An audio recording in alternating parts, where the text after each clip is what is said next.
What the heck's going on, you bunch of hooligans? 6 o'clock from the 104.5 The Zone Studios. I'm Robert Walsh. An update on DeAndre Hopkins. We got a Mike Reese report that states the Titans and the Patriots have both made offers, but the Titans have been more aggressive to this point. But Hopkins hasn't been in a rush to sign. So now skeptical eyes cast towards Kansas City to see if a Chris Jones extension can give the Chiefs the wiggle room needed to sign the five-time Pro Bowler. In the Major League Draft, Colorado Rockies select Vols Chase Dollander at number 9 overall. Dollander joins former Vol Jordan Beck in the Colorado organization. The right-handed pitcher becomes the highest drafted Vol under Tony Vitello and the 4th first-round pick. And in the Summer Leagues, Wembanyama bounces back as the Spurs are spurned by the Trailblazers 85-80, overcoming the Brittany curse to score 27 points, 12 rebounds, 3 blocks, and a steal. For all your foundation repair and waterproofing needs, visit USSTN.com. Breaking news at once on your home for the Titans and the Vols. This is 104.5 The Zone.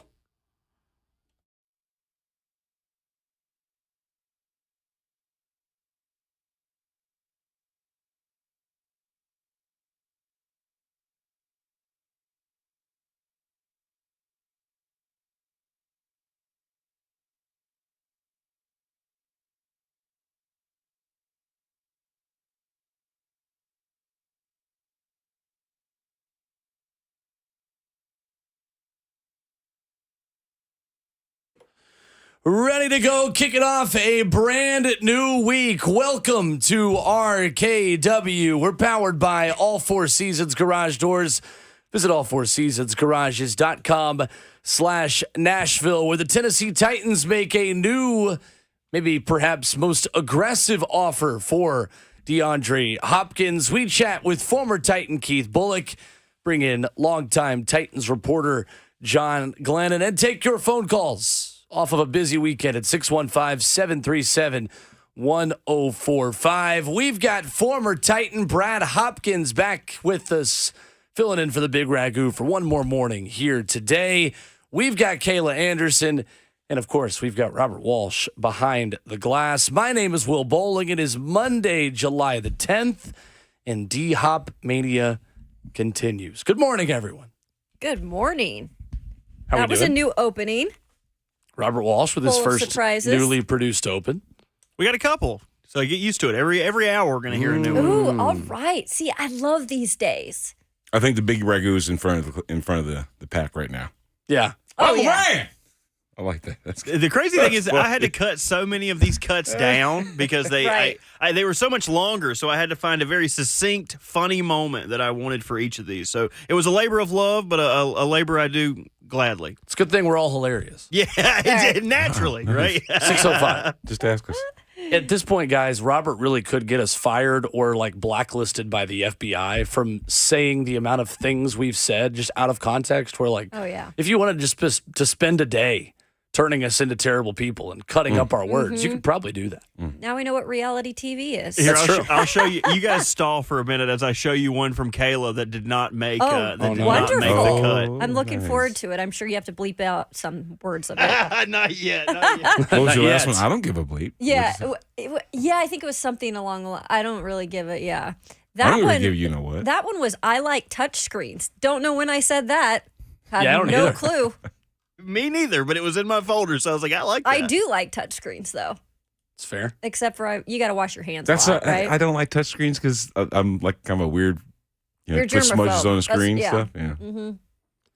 can't stand that. I get that. He's searching for something. Very back there. interested to hear what this is now.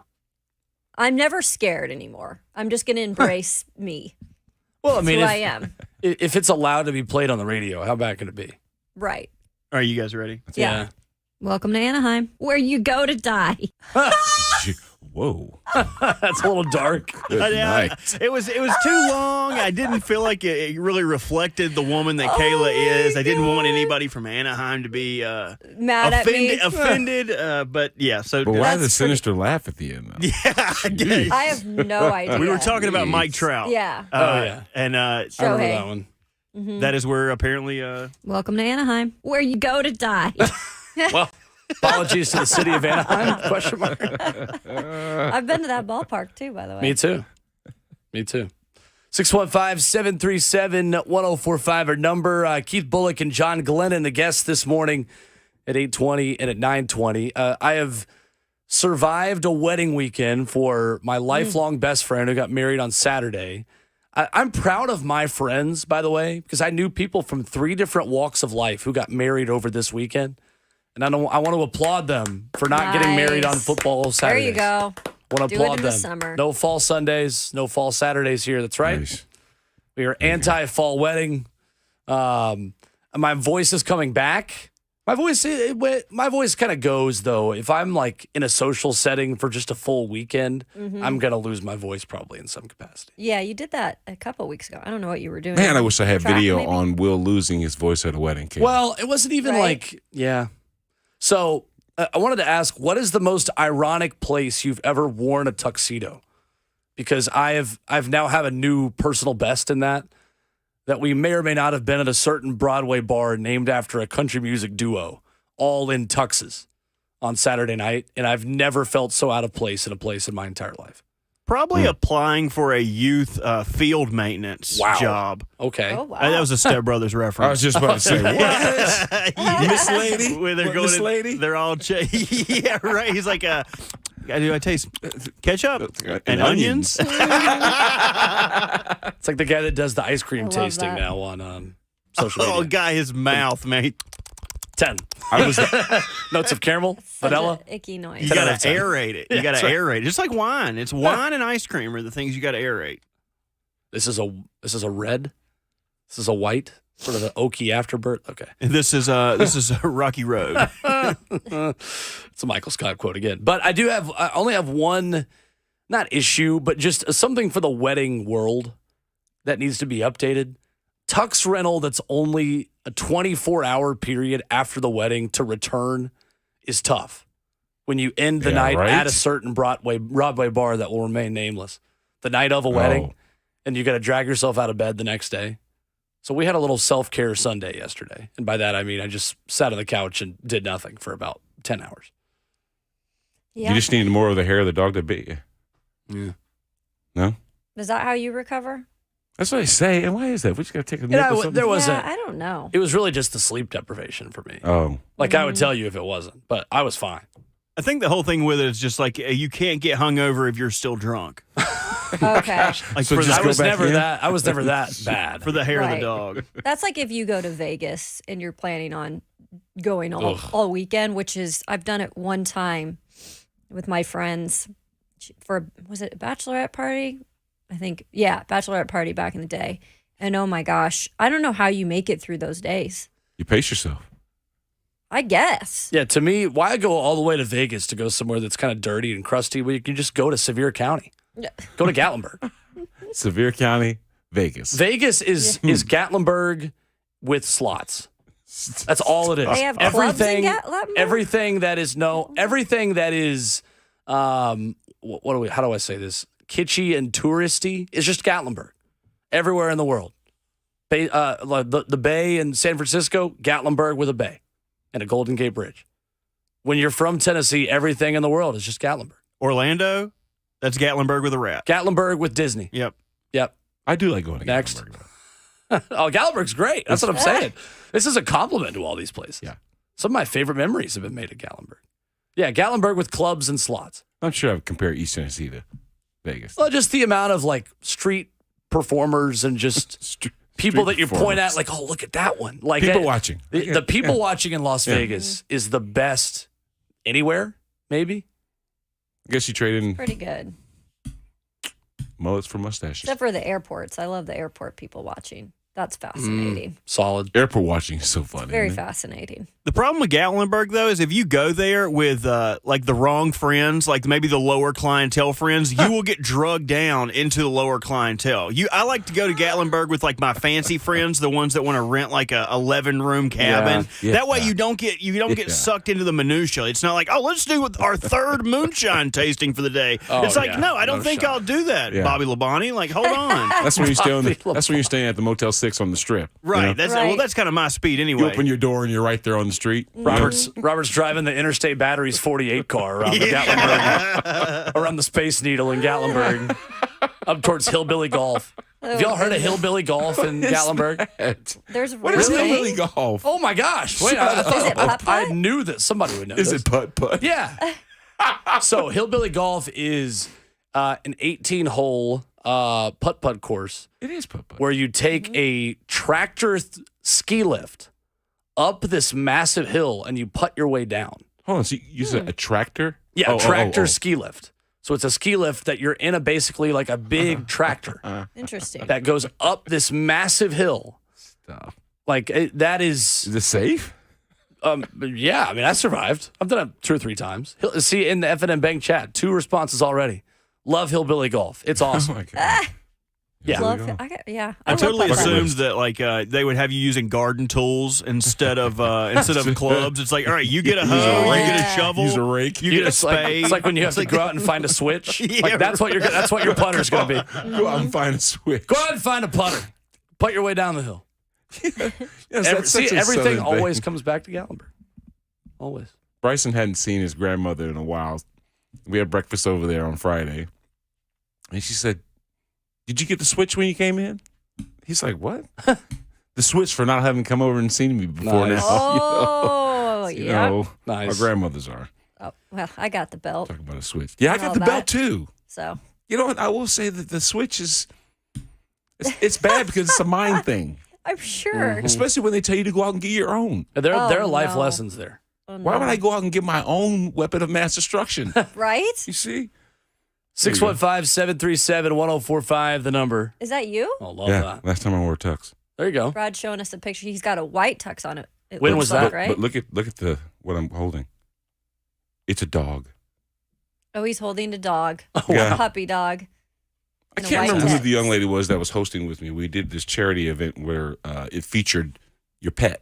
Oh, I love that. I'd be there nice. in a heartbeat. It wasn't my pet, but it was somebody else's dog that I was Sure. actually on the runway with, and it was a little like a Chihuahua, so I was posing It was- like the yeah. Heisman with it. But 'Cause that's it the last sits time I in wore a the- tux out of the wedding context. I How- sat so over here when the was entire that? time Yeah. looking for that picture. When was that? Oh my gosh, probably 2016, See, 2015. the last time I'd worn a tux until this weekend was 2015. So I'm with you. What did you do in 2015 that you wore tux? I was in a musical. Shut your mouth. I was in a musical. I was the lead in Annie Get Your Gun, and I had to wear a tux at one point. Nice. Annie, get your gun. Good times. Yeah. A I've part of never my worn a life that tux, is so- well in the You past. never worn a tux? It's probably fair. Probably not. Yeah, that's kind of that'd be Not my yeah. thing. 615-737-1045, the number. Coming up, the latest on DeAndre Hopkins with 2 new reports from 2 ESPN reporters, including friend of the show, Jeremy Fowler, who updates key points on where things stand with DeAndre Hopkins as it pertains to the Titans, the Patriots, and a third team that is still staying informed as we continue here in hour number 1 on Ramon, Kalen, Will.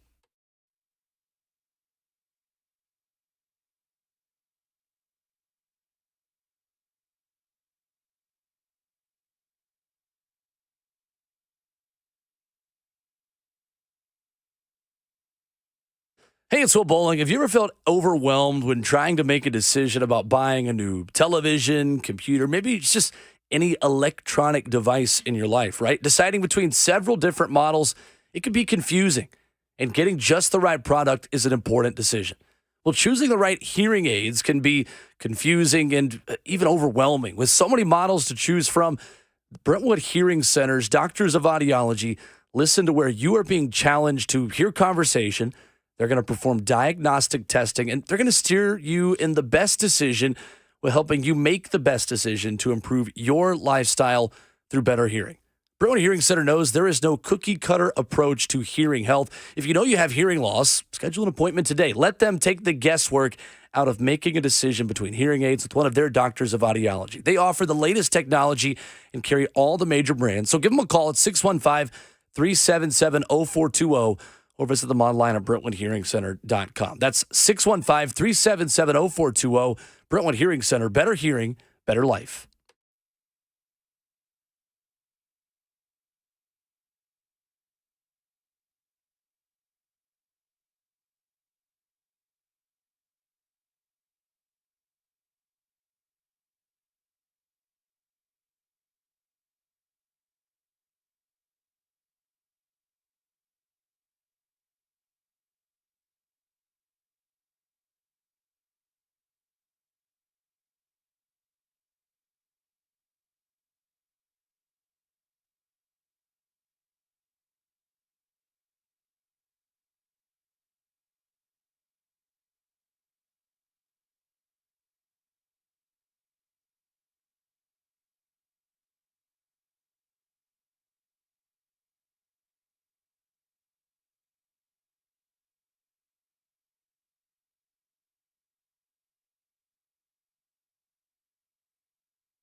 Monday morning on Ramon, Kayla, and Will, and it's powered by All Four Seasons Garage Doors. When trust matters, count on All Four Seasons Garage Doors in Nashville.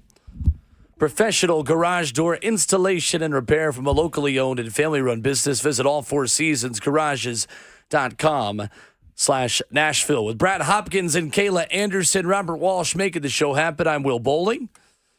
615-737-1045 is how you join us. And ESPN's Mike Reese and ESPN's Jeremy Fowler have given us new info on DeAndre Hopkins. Mike Reese writing over the weekend that the Titans and Patriots have made offers. The Titans have been more aggressive to this point, and Hopkins hasn't been in a rush to sign. Perhaps a little bit of new information without really giving us any big revelations that the Titans are the team pushing the most for DeAndre Hopkins right now. It doesn't surprise me that that's the case. It doesn't surprise me that D-Hop's also waiting, because I think that, he has the option between Titans and the Patriots. We've seen that. And I think there has still been talk about a late maybe chance that he can join one of these teams that could be ultra competitive when it comes to possibly winning the Lombardi Trophy this year. I don't think that is going to happen, but he might as well wait it out if he wants to, because for right now, there is nothing going on. And even when camp starts, while I would think the team that gets him would like him to be there, he's made it clear that he's on his own timeline. But I think that's interesting, and I think that's a good sign that the Titans are being aggressive, according to these reports. Well, let's say this. There has been a previous relationship that he had with Bill O'Brien, correct? Mm-hmm. There's also a previous relationship he had with Tim Kelly. Right. Also a younger person of maybe when he can have more influence. Not say so in the offense, but at least have just his weight is recognized. Mm-hmm. Not only because of who he has cemented himself as a receiver, but also who he has by personality, someone that can contribute like that at that level. Now, we saw Derrick Henry struggling behind an offensive line that in itself was makeshift. Right. They've addressed those issues, so I expect the ground game to be reminiscent of what we've seen in the past. What balances that out and what makes it easier for Derrick Henry to do his job is a legitimate threat downfield.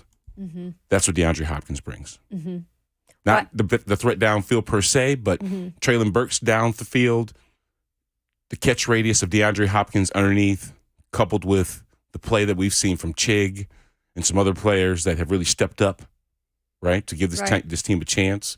I would say if health is not an issue, and with the addition of DeAndre Hopkins, the Titans would challenge the Jags for the division. Why do you think he's waiting then, in your opinion? Because there's all these things out there. Because he's smart. In why? Right now, it's like, well, I would say that if he were being looked at as someone that's mentoring the receiving room, it might help him to get in there and develop a rapport, get on the same page. But he's a veteran. He knows his way around a training camp.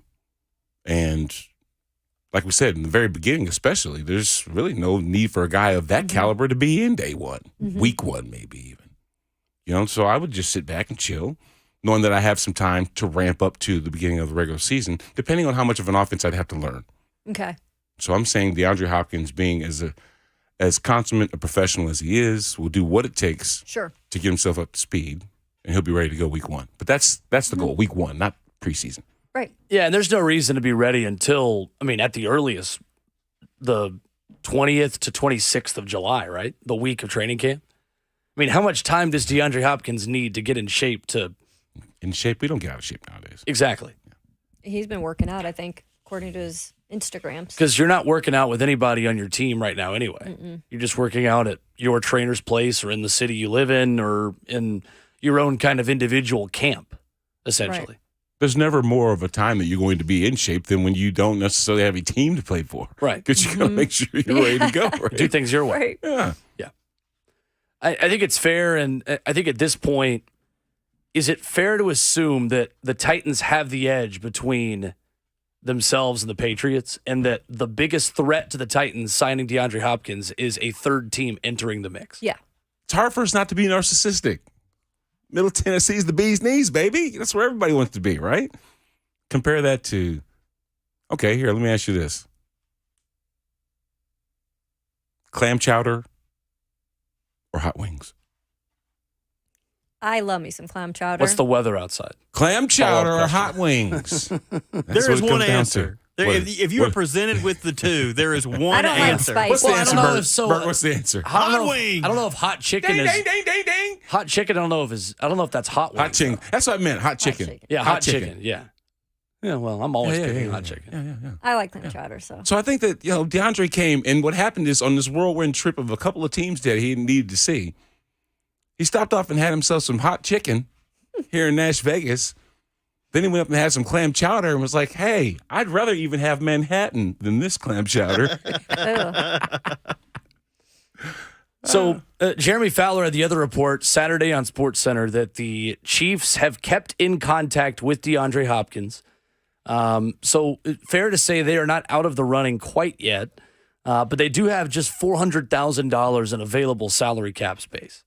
The Titans would have to make other moves Uh-oh. in order to make the DeAndre Hopkins number work. They've got $8.3 million available according to Spot Track, and they still need to sign Will Levis, by the way, which still isn't done. Ooh. So that's still going to take away from that cap number you have for 2023. Plus, you've seen how many moves this team has had to make mid-season in order to replace its injured players and its walking wounded like it's had the past 2 seasons. Yeah. You still need some walking around money over the course of the season. Gator. Need some walking around money. That's right. So, Kayla, I'm of the impression if you start thinking about things that cement your legacy, winning does that, right? Yeah. We saw him on a struggling team in Arizona last year, yet he still did some D-Hop stuff after he finally was able to join the team. But I'm sitting there thinking about ways to get into the playoffs, which I would say something about your success. Would you think it would be easier for the path to do that? Is it through Nashville or is it through New England? Right. I'm saying it's through Nashville because Tennessee, with his addition, could fight for the division. And that's all it takes to get you into the playoffs, week 1. If he were to go to New England, there's not a snowball's chance in hell that he's going to get out of the East. Or with a, Right. He's not going to win it's not going to be easy. Let's say he can, he would definitely improve their chances. But do you take DeAndre Hopkins and Mac Jones over Aaron Rodgers and company, Tua Tagovailoa and company, the Cheetah? Oh my gosh, what's the other boy up there? Waddle? No, I'm thinking of Quarterbacks. in Josh the Allen? East. Josh Allen. That's who I was. I couldn't believe his name was escaping me. One of the best. Josh Allen and Stephon Diggs will play nice, Yeah. and if he's really cool with everything, I mean, Josh could just simply pick up the phone and say, "Hey, what's going on, Stephon? What do we need to do to get you right? Because I don't need to go into the season's sideways." But the point is, I think his path of least resistance would be to go through Tennessee because they have a better chance to win the division than the Patriots do of the East. Yeah, I already said that last week in terms of, I even think talent-wise, if you compare the two teams overall, I think the talent is better over here in Tennessee. I know that they're not getting a lot of respect or love, and granted, they went on a 7-game losing streak. But it looks like, they've added some pieces. I do feel like DeAndre Hopkins, according to those reports, clicked with Bill Belichick. He thought it'd be a cool experience playing for Bill Belichick. I'd almost say I'd rather way more play for Mike Vrabel. I think that'd be a great experience compared to playing for Bill Belichick, where everything is really, really buttoned up there. Not saying it's not here, but there's a little bit more leniency, I feel like, especially for these older players, these veteran players. And yeah, you're competing in the AFC South where you got the Jags, and we've seen progress. We've seen that they are possibly the team that could win the AFC South again. However, it's a lot less competitive at this moment compared to where you are over there with the Patriots in that division. So I'm with you, Brad. I say if you really, really want a chance and it's between these two, I know they're not the top teams right now that are going to be battling for anything in terms of a Super Bowl, but Titans have a way better chance, in my opinion, at this moment than New England. I thought this was interesting over the weekend, reading about that New England team and just going through all of Mike Reese's article about their offensive weapons. When Devontae Parker was on the field last year for New England, they ranked 4th in the NFL in average yards per attempt last season. When Devontae Parker was not on the field, the Patriots ranked 31st. Wow. In average yards per attempt. When they add Juju Smith-Schuster to that wide receiver room, they kind of have a sneaky good offense. Between Mike Gesicki at tight end with Hunter Henry, Juju Smith-Schuster, Devontae Parker, Kendrick Bourne, and maybe DeAndre Hopkins. But they don't have Who's the ground throwing and to pound him? that Mac Nashville. Jones. I'm still not sold on Mac. I mean, he battled for his spot last year with Bailey Zappi. So here's the question for Hopkins then. DeAndre Hopkins, and we'll ask it to Brad Hopkins also. Yeah. Would you rather No. have an older quarterback who is good with a chance to play with a rookie on a rookie contract and be in a wide open Super Bowl window, maybe in 2024 with Will Levis? Would you rather go to a younger quarterback who has shown potential in Mac Jones, but teeters between below average and great? Because Mac Jones at times in his career, he's a Pro Bowler as a rookie.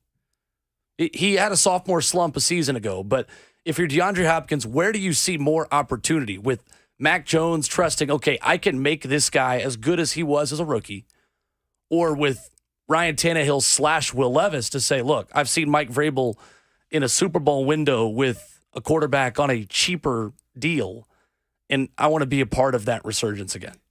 I understand the struggle was real and the frustration that we saw from Mac Jones was legitimate because he had Matt Patricia and Joe Judge putting him in the right places. No, Right. They were the wrong places.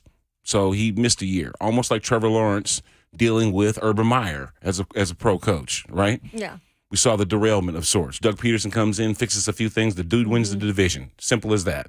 I would expect Mac Jones to be better. But I don't expect Mac Jones to be better than Ryan Tannehill, who, let's not forget, was the 8th pick of the draft when he came out.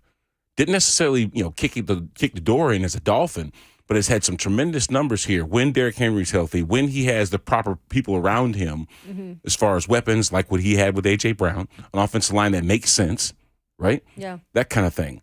I'd take Ryan Tannehill, even though he's on a one-year deal, seeming to set the stage for Will Levis. I could see them actually extending Ryan Tannehill another year if they're not ready to hand the reins over, because they do have the luxury of doing that. Well, especially if he has a great year, right? I mean, Right. why not? The point is, I would take Derrick Henry over Ramondre Stevenson, which that does play something to the degree of difficulty for his job, because if it's one-dimensional and they got to go to me, then that predictability makes it harder for a quarterback to find me, because I know that I'm pinning my ears back if that's all they got. Right? And I almost like DeAndre Hopkins in, adding to this wide receiver room, because I know there's Traylon Burks, but he's still very young. I feel like DeAndre would be like, yeah, I can be the guy here. Maybe Traylon is still number one, but DeAndre can still have that. Like, I'm the guy here.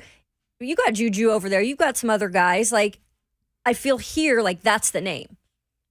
I think that Traylon and DeAndre would have a tremendous relationship. Yeah, I do too. I think that Traylon would almost appreciate the fact that the double coverage, having somebody over the top all the time. Yep. There's ways that he can be in man, in one-on-one, win those situations, and then take advantage fully of a star like DeAndre Hopkins running through the secondary. Yep. And don't forget about the other guys, the tight ends, those players that ultimately will contribute to the pass game. But you remember the foundation of this offense is what? Winning the line of scrimmage, pounding you with Derrick Henry until you submit. Mm-hmm. And they can do that in spades with DeAndre Hopkins being a weapon they can use. Yeah, I think if I'm Mike Vrabel, that's the pitch. You're going to come here, you're going to be the guy. You're going to lead a guy who's a lot younger than you in Traylon Burks, who has first-round level potential. And the guy wearing, the crown of the offense, and Derrick Henry, is going to make your job a lot easier and help you create more of a legacy as someone who did it all by himself, genuinely. Mm-hmm. Yeah, I think that's the pitch. And then it helps that you're in Nashville. Let's just be honest. It does help. Yeah. It helps. Depends on what kind of guy you are. I mean, I don't know if everybody is picking Nashville over Boston. Yeah, that's true. Yeah. Like I said, we do because we live. Because we love it. Right. The conversation's going quite differently in New England right now. Although I will say, it's not like they play in Boston. Like, that's a trek out there. But Yeah, that's true. the pitch in New England is, why would you want the 2.0 of the guy when you can just have the original? Why would you want to go to Boston where everything's old? It's old. Not that old's bad. I'm just saying It's actually like, more they've been cold, around since too. Tea Party days and stuff. You know what I mean? So it's new here. A lot of new construction. There's no big dig going on. Is the big dig still going on in Boston? It probably still is. What is that? So they have this major construction thing going on in downtown big Boston for dig. like a gajillion. I'm serious, Wow. like a gajillion years. That's Seriously. crazy. There you go. I got this 615-737-1045, our number. More details on how much money Tom Brady lost in the collapse of cryptocurrency. Lot of zeros in a report that came out Friday afternoon. That's coming up on our own Kayla and Will.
It's Ramon, Kayla, and Will, powered by All Four Seasons Garage Doors here on 104.5 The Zone. Visit allfourseasonsgarages.com/Nashville.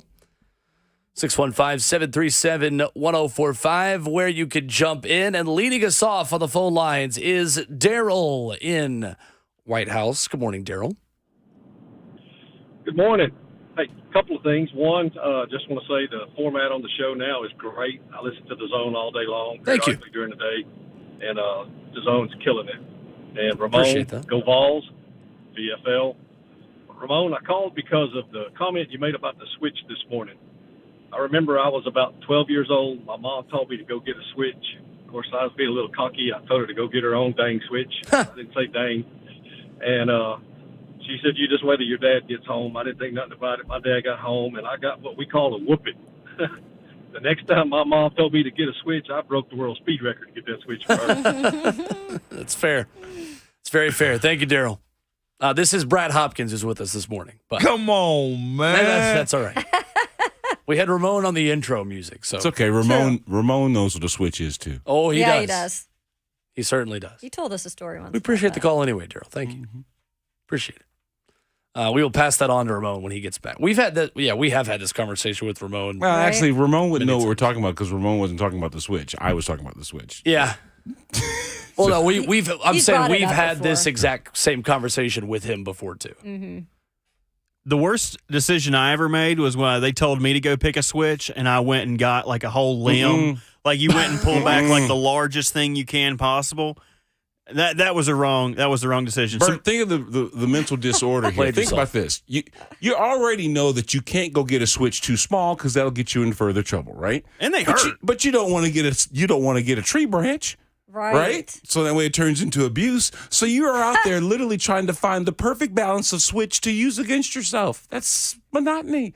Yeah. And even when you pick the small ones, like I feel like the small ones hurt the worst. Like they were Those like little stingers. Really? They The ones that take a sting. swing fast. But my dad was a belt guy, but he also had a paddle called Mr. Whoopin' that was basically a cutting What did that board do? that he had drilled holes in. And I never got spanked by Mr. Whoopin'. It was more of like a don't make me go get Mr. Whoopin', because he said he drilled the holes in it because it was more aerodynamic, and he wanted Yeah. to quote make Yeah, your the- ass yep. into Swiss cheese. There might be some pending charges on your pops there. Look, Mr. Whoopin'. statute of limitations. They don't go get my daddy. Let Don't my daddy snitch, live. or else we're gonna have to run it back here. I Robert. know, right? Don't snitch about the switch. You know what they say about 615. snitches. Snitches get switches. 71045. Right, there you go. Back in the day, at least. The New York Times reported Friday that Tom Brady, who is ranked 50th on Forbes' 2023 list of the world's highest paid athletes with earnings of $45.2 million, lost a heck of a lot of money in cryptocurrency, like $40 million in this. This is crazy. Of the entire Tom Brady thing. And I mean, that guy's life after football fascinates me, Brad. And just the way he's like kind of doing the TV thing, but he's going to take a year off, and now he's a part owner, and he's doing the WNBA thing. Like, I would watch a live. Like, can Hard Knocks just follow around Tom Brady in retirement? That's an awesome suggestion. Yeah, Even just what if they just followed around a specific player and were the day in the life of Tom Brady? After retirement, obviously, is way more interesting because we don't know what in the world he's going to do. Right. yeah. I'm not really looking forward to him being a commentator. It just seems kind of dry to me. I don't know. What do you think? But maybe he could. I don't think he's that dry. This is what I've realized with Tom Brady when I just totally disliked him up in New England because I thought he was dry. And then since he arrived in Tampa, he's kind of come out of his shell. I've seen him in several commercials lately that I'm like, whoa, that's Tom Brady really like showing some personality there. Like, I don't even think he could do that. So I feel like if he was in the booth, which, again, we don't really know if that's still going to happen, I actually think he might show some personality and surprise some of us, because I just think it was New England that pinned him to the wall, and we're making him kind of just be like the one word answer, the business-like mentality, Tom Brady. I don't really think he's like that. I think he's got a lot of personality. You see what Kayla just did there, Will? Kayla just showed why DeAndre Hopkins is coming to Nashville. Wait, Why? Think about what you just said. Tom couldn't be himself. And I do think Bill Belichick, I do think about that. Hanging out behind the Patriot veil, you got to keep things a little more pedestrian. Can you really be yourself with Mike Vrabel as your head coach? Oh, well, isn't Mike Vrabel? I think so. Bill Belichick light, not the original version where there's so much discipline and all the, like you just talked about. The culture says don't show your personality. I mean, Lawan was still himself, right here. So what about Vrabes? Vrabes seems like and from a coach to player standpoint, let's just say that you're all three on the same team. DeAndre Hopkins, Mike Vrabel, and Bill Belichick, right? Bill Belichick is the coach. That's his persona. That's his character in this scenario. Mike Vrabel is your teammate. Yeah. Who do you tend to gravitate towards more? And someone that's accomplished from a coaching standpoint. So it's not like you're giving I get it, Bill Belichick is more accomplished as a coach because he's been doing it longer. But Mike's no dummy. No. You see what I'm saying? He seems like he's on his way to actually being an extremely good coach. Mm-hmm. The report is $30 million, the now worthless stock for Tom Brady and FTX, the cryptocurrency. I think Tom would be a great broadcaster if he is willing to say bad things at times about his friends. Yep. I think that's the biggest thing, is he played with so many of these guys. Are you willing to critique the quarterbacks that you're best friends with? Yeah. That's why Chris Collinsworth gets killed, Caleb, because he doesn't roast dudes like he doesn't, like you say, Will, flame somebody. Yeah, the worst. He just doesn't do that. But I don't like it when it seems like, okay, the Richard Sherman tagline is now talking about, somebody else's career, and that seems to have gotten legs. And now he's, credible because you can critique somebody? Right. What if I always see the glass as half full? In any situation, you can view it in usually a multitude of ways.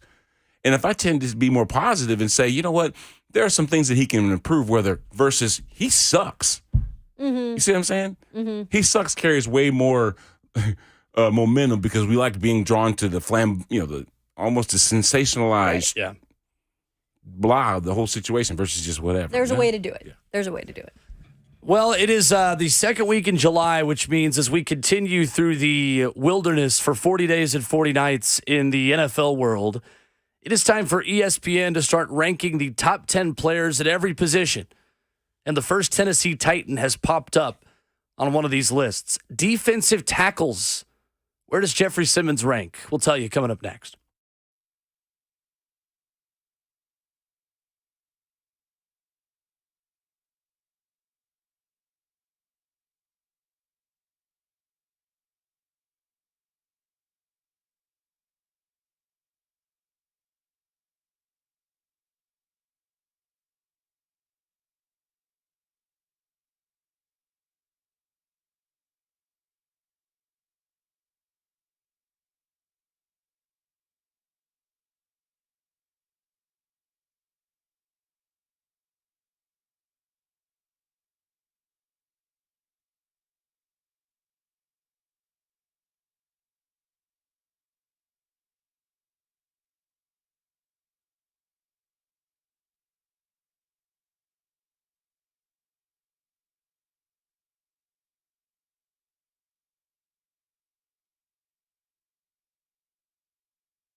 What the heck's going on? Good morning, 701 from the 104.5 The Zone Studios. I'm Robert Walsh. We got an update on DeAndre Hopkins from Mike Reese as he reports that the Titans and the Patriots have both made offers, but the Titans have been more aggressive to this point. But Hopkins hasn't been in a rush to sign. Now skeptical eyes cast towards Kansas City to see if a Chris Jones extension can give the Chiefs the wiggle room needed to sign the five-time Pro Bowler. In the major leagues, the draft was last night, and the Colorado Rockies selected Vols' Chase Dolander at number 9 overall. Dolander joins former Vol Jordan Beck in Colorado's organization. The right-handed pitcher becomes the highest drafted Vol under Tony Vitello and the fourth first-round pick. And in the summer leagues, Wembanyama bounces back as the Spurs are spurned by the Trailblazers 85-80, overcoming the Brittany curse to score 27 points, 12 rebounds, 3 blocks, and a steal. And the Rockets rocked the Pistons 113-101 as Jabari Smith Jr.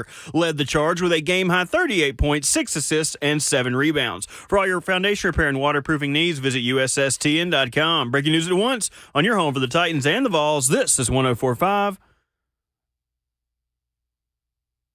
The Zone.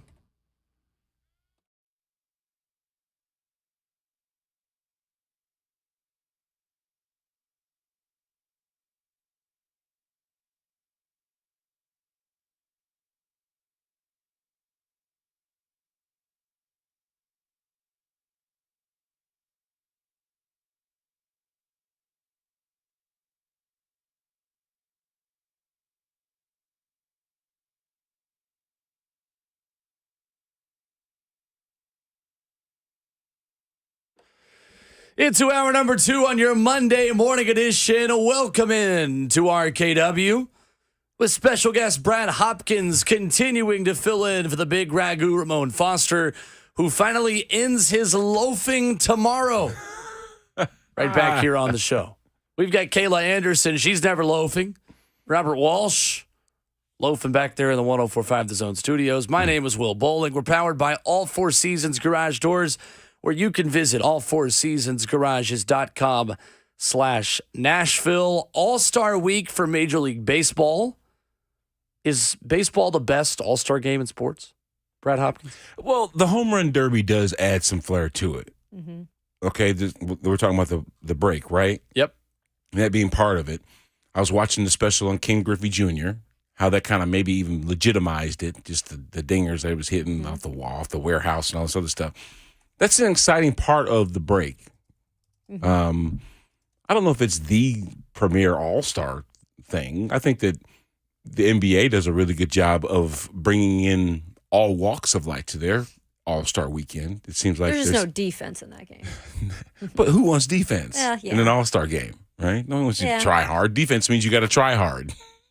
Nobody wants that. I just want to see the offensive exploits. But the point being, you see the celebrities playing the game, like a pro-am, so to speak, you know. Right. I don't know that you can do that in the majors because I couldn't hit a pitch, even if you tossed They it to do the me. softball, all-star softball game. Oh, that's cool. Mm-hmm. Yep. The celebrity cool. softball game, which is kind of cool. And they also then have the futures game that is all the prospects that play East and I believe the East and West. They play against each other, which I think is cool too, because then you're able to see some of the guys that are going to come up in the next year or two. So I think the MLB altogether does a good job with everything with All-Star Week. Because even in the NBA now, I used to love the dunk contest. That's gotten kind of ridiculous. I think it's almost kind of played out. It has. And none of those guys can do anything like crazy. Like they're always like redoing it 5 times. It's like, okay, like you can't do it. Right. Like it's not going to happen. Well, there's only so many dunks that you can do, right? Until we're able to fly, you know, I think that the dunk itself is going to have limitations because you're constantly trying to reinvent some, you know, do something different. Right. You can't do it. And I would say that baseball may struggle in the all-star position against everybody else just because their stars aren't as celebrity as football players or basketball players. Yeah, I think they're doing a better job in the last couple of years is getting those guys out there more. They're miking them up during games even so that you can kind of learn about their personalities, which I think has helped. That's cool. And then they're miking them up during the All-Star games now too, which is kind of fun. Yeah. Now, not everybody has got the best personality, but sometimes you really kind of are like, okay, this guy's cool. I've never really heard of him. All right, I'll watch.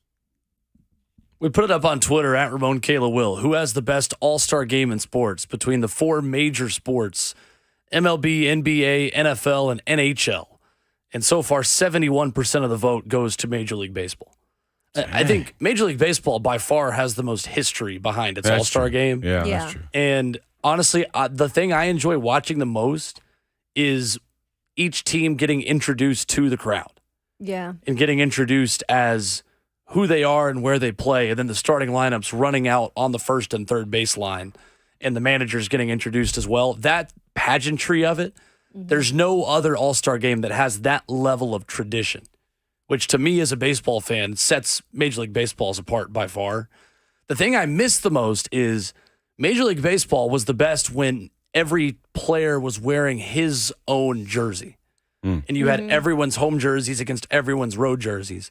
I understand that now in an era where you can order online an all-star jersey and you want to make more money by selling a specific all-star jersey, you want those players to wear that all-star jersey. So I get it. It's all about money. But that was the coolest part, was about each team wearing their own uniforms they wear in every game. I thought that was cool. Yeah, Because it's really the only I sport like that. you can pull it off, maybe other than basketball. Right.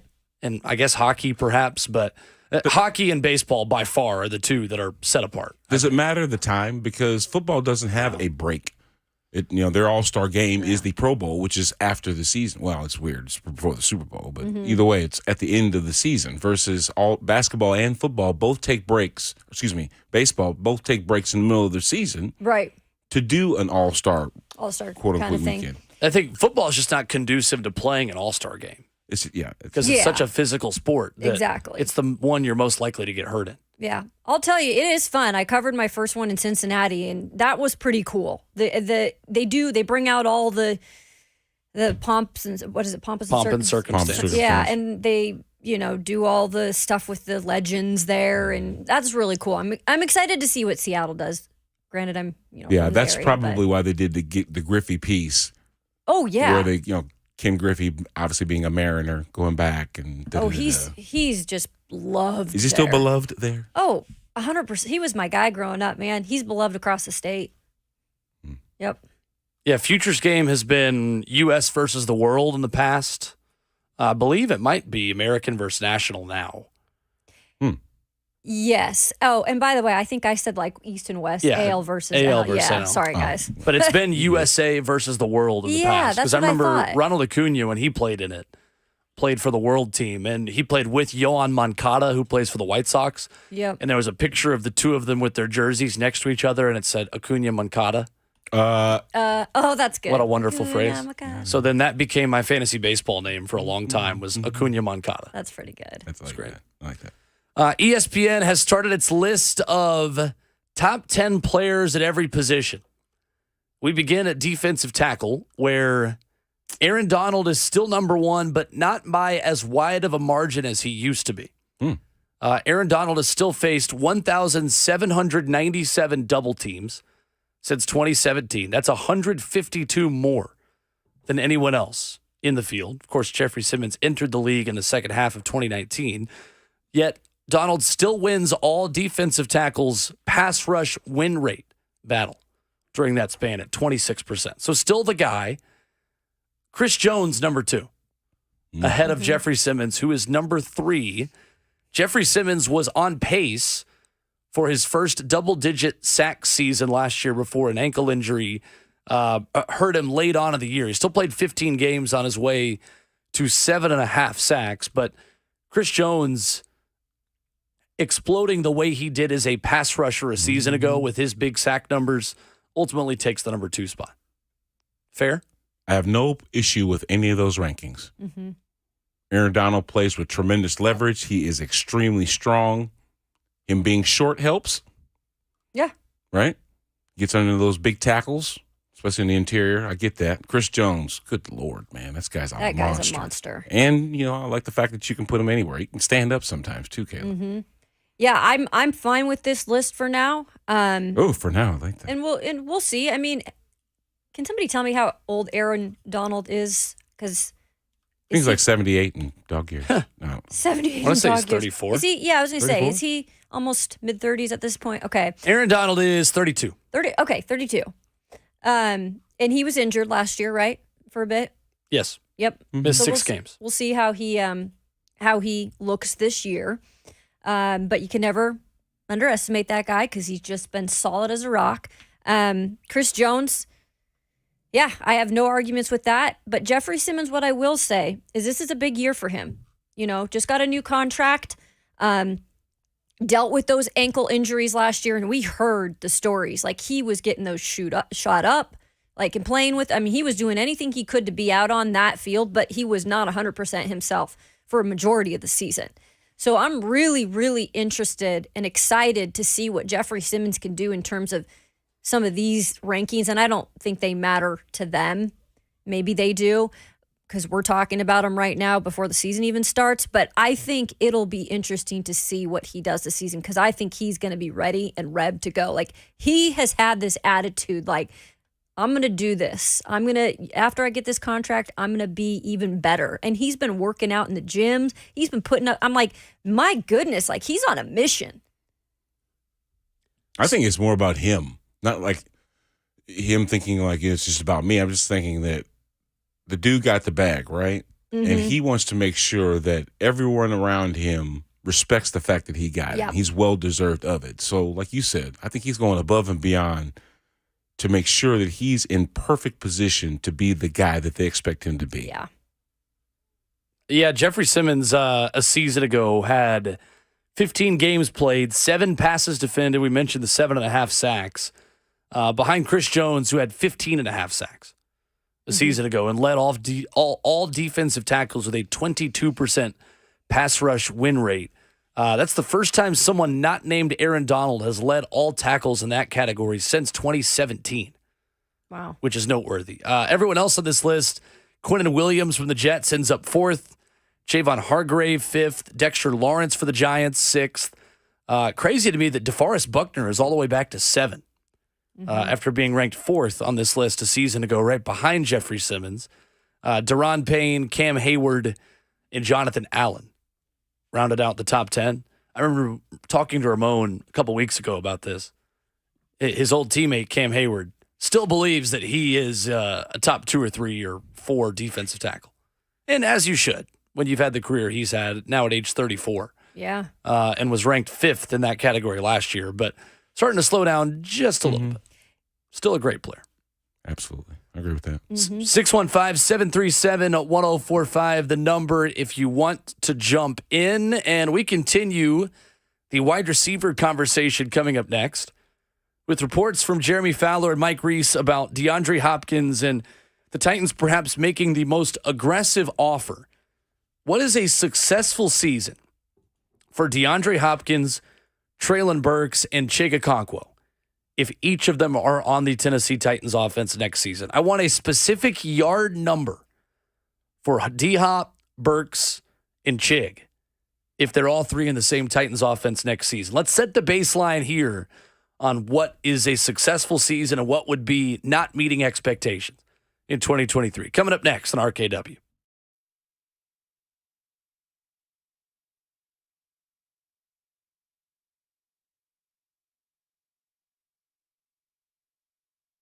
Hey, it's Will Bowling. Does your garage door struggle to open or close? Are the wheels falling off the track? Maybe your remote is not working the way it's supposed to. One day it's good, another it's not. You're sitting out there in the heat. You're trying to get it to open. Just can't get it done. Well, the professional Lee Company team, they've got you covered for all your garage door service needs. And right now, you can enjoy $50 off a garage door repair or tune-up. All you got to do is contact Lee Company today at 615-567-1000 or visit leecompany.com to make an appointment. That's leecompany.com for $50 off your next garage door repair or tune-up. You hear me talk all the time about how Lee Company is all you need. They're your one-stop shop for your home, and they've got nearly 80 years of experience, trusted since 1944. They're open 24/7. And the phone number, it is an easy one to remember. So remember, 615-567-1000 for your garage door repair. Get $50 off when you visit leecompany.com. That's Lee Company, all you need.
Monday morning on a Mode, Kayla and Will is powered by All Four Seasons Garage Doors. We got Brad Hopkins filling in for the Big Ragu this morning.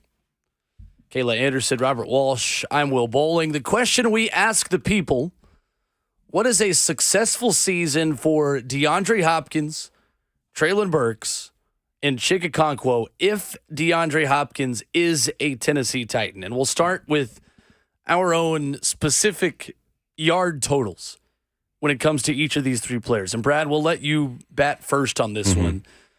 From your perspective, what is the expectation for each of these guys individually? Is it the same, or does DeAndre come in with the wide receiver one expectation ahead of Treylon Burks? Okay, so follow me here. Okay. Last year through 12 games, Ryan Tannehill attempted 325 passes. I would expect that to increase. His totals were 2,536 yards. That's going to increase. His leading receiver was Robert Woods last year, 91 targets for 527 yards. Now, even though this team was extremely balanced, and I'm saying extremely balanced in that the attempts per pass were 456 passes, 487 carries. That's pretty balanced, okay? Now, I would expect that the numbers to be increased more than 3,227 yards through the air if you have a DeAndre Hopkins, and if you have ample protection. So I'm going to say that if our leading receiver last year was Robert Woods, which through 17 games, 91 targets, 527 yards, let's say that DeAndre gets those numbers. I'm not going to say more than that because I would expect Treylon Burks, who only played in 11 games last year, to play in 17 games and have more than 54 targets. Fair. So somehow his 444 yards have to increase, in my opinion, dramatically if he's to be effective in this offense, meaning he's the deep threat. The attempts that Ryan Tannehill will go to him will produce big yards.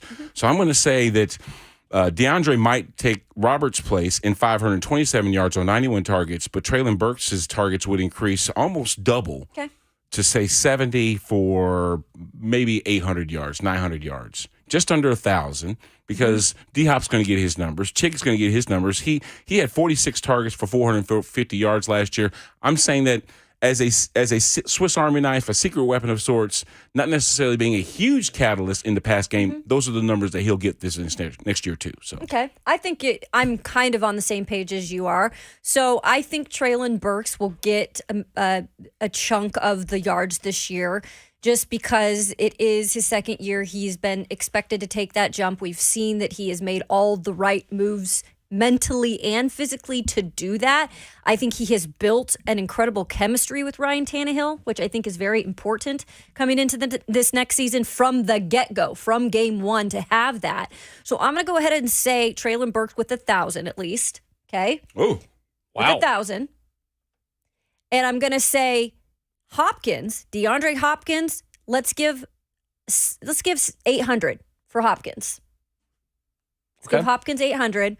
And then for Chig, I'm going to go with, because I think Chig is going to be used in this offense sneakily, creatively in some, situations. But if you have those two guys, you won't have to go to him for big yards all the time. So I'm going to go ahead and say 600 for Chig yards. Okay. I think Nick Westbrook-Akine, his numbers may go down because you've got a new dude in the building, right? He had 50 targets last year for just under 400 yards at 397. Well, and I think a lot of Nick Westbrook-Akine's targets go to Kyle Phillips on third downs. I do too. Because Nick Westbrook-Akine was the chain mover. Yep. If Kyle's healthy. Right. Yep. 4 games last year for Kyle, 13 targets. See, Kyle Phillips to me is also the wild card in all of this. Mm-hmm. And in a lot of ways, I mean, Treylon Burks is the ultimate wild card of the entire Tennessee Titans season. Yeah. If Treylon Burks is a wide receiver one, the Titans can win the AFC South. If he's not, the Titans might finish third in the AFC South. Mm-hmm. Anything's possible. They can finish last. I mean, I don't think that will happen under Mike Vrabel, but it could. I'm telling you, Treylon Burks is Kevin Dyson. Two picks apart from each other. And if you think about the pivotal role that Kevin played in that Super Bowl run, from the Music City Miracle to the reception, even in the Super Bowl that we saw complete a drive that we, with Rhett visited that, back in the day, that time capsule, right? So I think that not only by position of him being drafted in the first round 18 versus Kevin being drafted at 16, the role that they're going to play in this offense is similar too, because these are young receivers, particularly trying to make names for themselves, but coming into the league with some cachet because they were first-round picks. Right. And that's Traylon Burks this year. He's not expected to come in here and shine like DeAndre, or even have the reputation that Bobby Trees had when he was here. Sorry, you may know him as Robert Woods. Sure. But that's the thing. I mean, I think that they're just, they're mirroring each other at this point. I remember Kevin talking about going through some of the issues of being picked before Randy Moss. You know what I mean? So now Traylon's expected to fill the shoes of A.J. Brown that played in the championship last year. And he's really been expected to do that since he was drafted last year. Facts. For me, the expectation for Traylon Burks is 800 yards. You got to take the 800-yard step before we can take the 1,000-yard step, in my opinion. And I think for DeAndre Hopkins, it's the same thing. I think first and foremost, it is a successful season for DeAndre Hopkins if he is available for all 17 games. That's it. Just be on the field and help out Traylon Burks on the other side of things, because if DeAndre Hopkins ends up being a Tennessee Titan and plays all 17 games, I think Traylon Burks has a much better chance of getting maybe to 1,000 yards. I don't think 1,000 is unrealistic at all. But I think if he gets 800, we're saying, all right, Traylon Burks took that step and is now ready to be a wide receiver 1. Because right now, I still think that Traylon's ceiling might be a really, really good wide receiver 2 in a good offense. But you're saying the addition of DeAndre Hopkins makes him a good 1 because of all the attention that DeAndre will receive. Could be. And Traylon can take advantage of the one-on-ones and get big yards. And I think he's still expected to be a number 1 because of what you did in the draft, of course. right? And how far he was picked up the board. I think it's like T. Higgins was expected to be a 1 in Cincinnati until they got Jamar Chase. T. Higgins came first. Yeah. I think Traylon Burks is T. Higgins. I think in a Super Bowl caliber offense, if the Titans can build that here, he's probably your second best wide receiver in a Super Bowl offense, or he's a 1A, 1B. And I think essentially that's what you would have now if DeAndre Hopkins does choose the Tennessee Titans. You have a 1A and 1B where you can play matchups. I like that. If you have the better matchup one week, then Hopkins is your guy. If you have a better matchup where Traylon Burks is outrunning a slower corner, Traylon Burks is your guy. It's the way the offense was supposed to run in 2021 with Julio Jones and A.J. Brown. Do you think if DeAndre Hopkins came here, and he's not going to be here for a long period of time, right? A 1-2 year deal, maybe 2 year. Do you think then Traylon eventually will be that number 1 then for this franchise? Or do you think he's always just going to be that number 2? No. I think that it'll be easier for him to be the 1 if DeAndre's here. Yeah. Because his productivity, in my opinion, will double itself from the 11 games that we saw last year. I'm backing on that, right? So I'm saying what I say, just over 9. I said 900 yards. Yeah. I think that was my initial. And to me, that makes sense because he will receive a lot more opportunities to be in those single situations versus and put it this way. They would balance off of each other because then if you started adjusting and saying, "Hey, look, we just can't leave Traylon over there to be running these go routes." Yeah. You know what I mean? We got to have somebody over the top of him too. Now DeAndre's like, "Yes, go ahead and put that couple of safeties back over there, so that way I can sit down in the middle of the zone and really stretch the defense." Right? That's where you can see that. But I think that with the addition of DeAndre, then this offense more matches what we saw in Cincinnati because now we do have our Jamar Chase, T. Higgins, and Tyler Boyd. We have those 3 receivers. Yeah. Plus, we got a better ground game. The more and more we talk about it, the more I'm like, dang, if I'm DeAndre, I actually really would love to play. Like, this would be fun. He's listening to us right now, Kevin. So keep That's right. Okay. making your point. Got to remember that. The only thing that keeps me from saying 800 yards is the standard for Chickaconquo is the way Tajay Spears could be used within the offense. Because the running back and tight end, in terms of the checkdowns and the route tree and just the way they complement one another as blockers and as receivers, I feel like Tajay Spears may take away some of those tight end targets and the dump down targets in short yardage situations or in red zone situations. I'm going to say 700 yards is a successful season for Chickaconquo. And I think if the expectation for Chig now at his best is Delaney Walker 2.0, Delaney Walker had 4 straight 800-plus yard seasons from 2014 to 2017 with the Titans. Chig had 450 as the second tight end last year. Yeah. I think 800 is not unrealistic, but because of the way that this new offense is going to look, and we just don't know how much he will be prioritized. I think we hope he's prioritized quite a bit because he's as dynamic of an athlete as the Titans have. Chig Okonkwo, 700 yards is a good year for him, going from 450 last season. The good thing about Chig is that he can be moved around. Exactly. Yep. And because he can be moved around, I think he'll find his yards, maybe not traditionally, but just in different ways because you can put him at the slot, you can put him in the backfield if need be, you can put him on the end of the line. You can put him in motion. You can do a lot of stuff with Chig because he's versatile like that. So I would expect him to get his numbers gritty. He's not going to be Travis Kelce. No. Right? He's not going to be the guy that gets a whole bunch of attempts. Right. But you can definitely see him being fluid in this offense because they're going to need to be less predictable. And that to me plays into everything because now Derrick Henry, guess what? The playbook's so expansive. They're not just stacking the box, trying to slow down 2-2. Yep.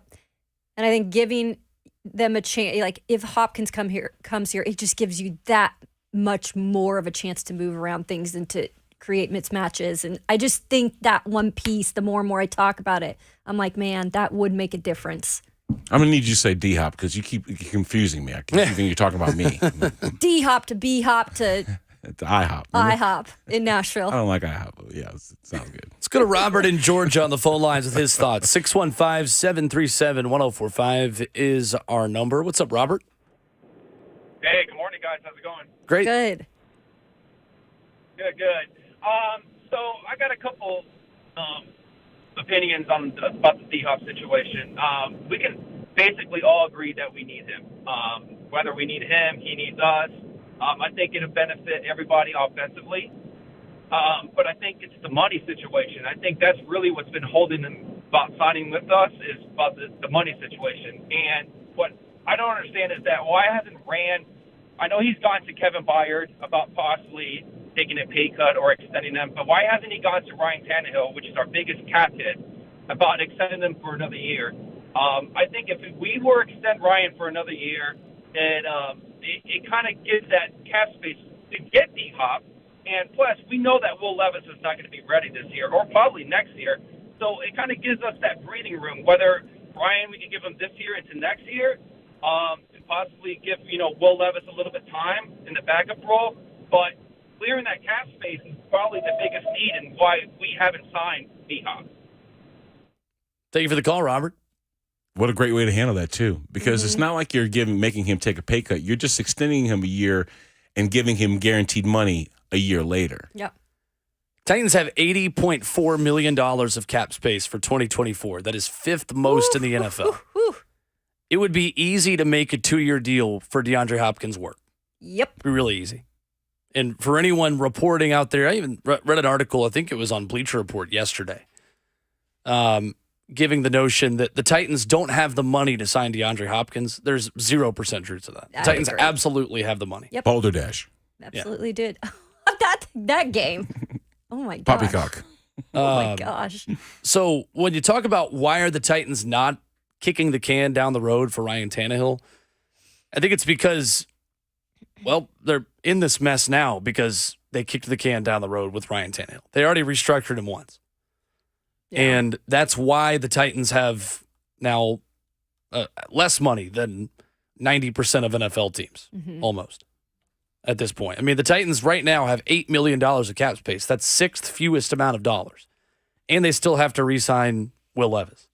So, yes, you could restructure Ryan Tannehill's deal, add a year onto his contract. I think the best case scenario is that Will Levis is your starting quarterback when you open the gates of Nissan Stadium week 1 of 2024, and your Super Bowl window could be open again because you have a good rookie quarterback contract leading the way for your franchise. Well, I'll say this. Will Levis, in my opinion, has a bar set pretty high for him to be able to take the starting job, which in my opinion is not a bad thing. Because if he's better than Ryan Tannehill, that means he's doing pretty good as a second-round pick. I know some people had him on the first day for going first day. I was one of those people that had him going first day. But the fact that they got second round money in Ryan Tannehill or Will Levis, and the fact that there's no guarantees that he's even going to see the starting lineup in year one, why would he? Especially if this team is playing well. I'm just saying if he's all of a sudden in consideration to being the starter here in Tennessee, that means that he has dethroned Ryan Tannehill, and that means he's playing pretty good. I think it's a bonus that Levis is here under Tannehill for at least one more year. Like, soak in as much as you can, learn as much as you can, and then, if your name is called next year, if you, whatever happens with Ryan and he moves on and you're the guy, like, at least you had that year to really get familiar with everything, feel comfortable. Because right now, he still has a lot to learn. I'm not going to say this is Aaron Rodgers, Jordan Love-esque, but Ryan Tannehill could go out there and put together an MVP performance and all of a sudden win it. Why are we talking about Will Levis? Why are we talking about Will Levis? You know what I'm saying? Because you wouldn't. Never say never, right? You're hoping it's Alex Smith and Patrick Mahomes. Yeah. For 1 year. Yeah. But Patrick Mahomes don't grow on trees. I like that. Coming up next, more of your phone calls at 615-737-1045. What is a successful season for DeAndre Hopkins, Traylon Burks, and Jake Okonkwo if DeAndre Hopkins does sign with the Tennessee Titans? Coming up, more of your phone calls at 615-737-1045.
Continuing your Monday morning on Ramon, Kayla, and Will. It's powered by All Four Seasons Garage Doors. Coming up in 15 minutes, where local MLB draft prospects were drafted last night as one Tennessee Vol, one Vanderbilt Commodore began their MLB careers. We'll get into that coming up at 8. 615-737-1045 is how you can join in on the discussion.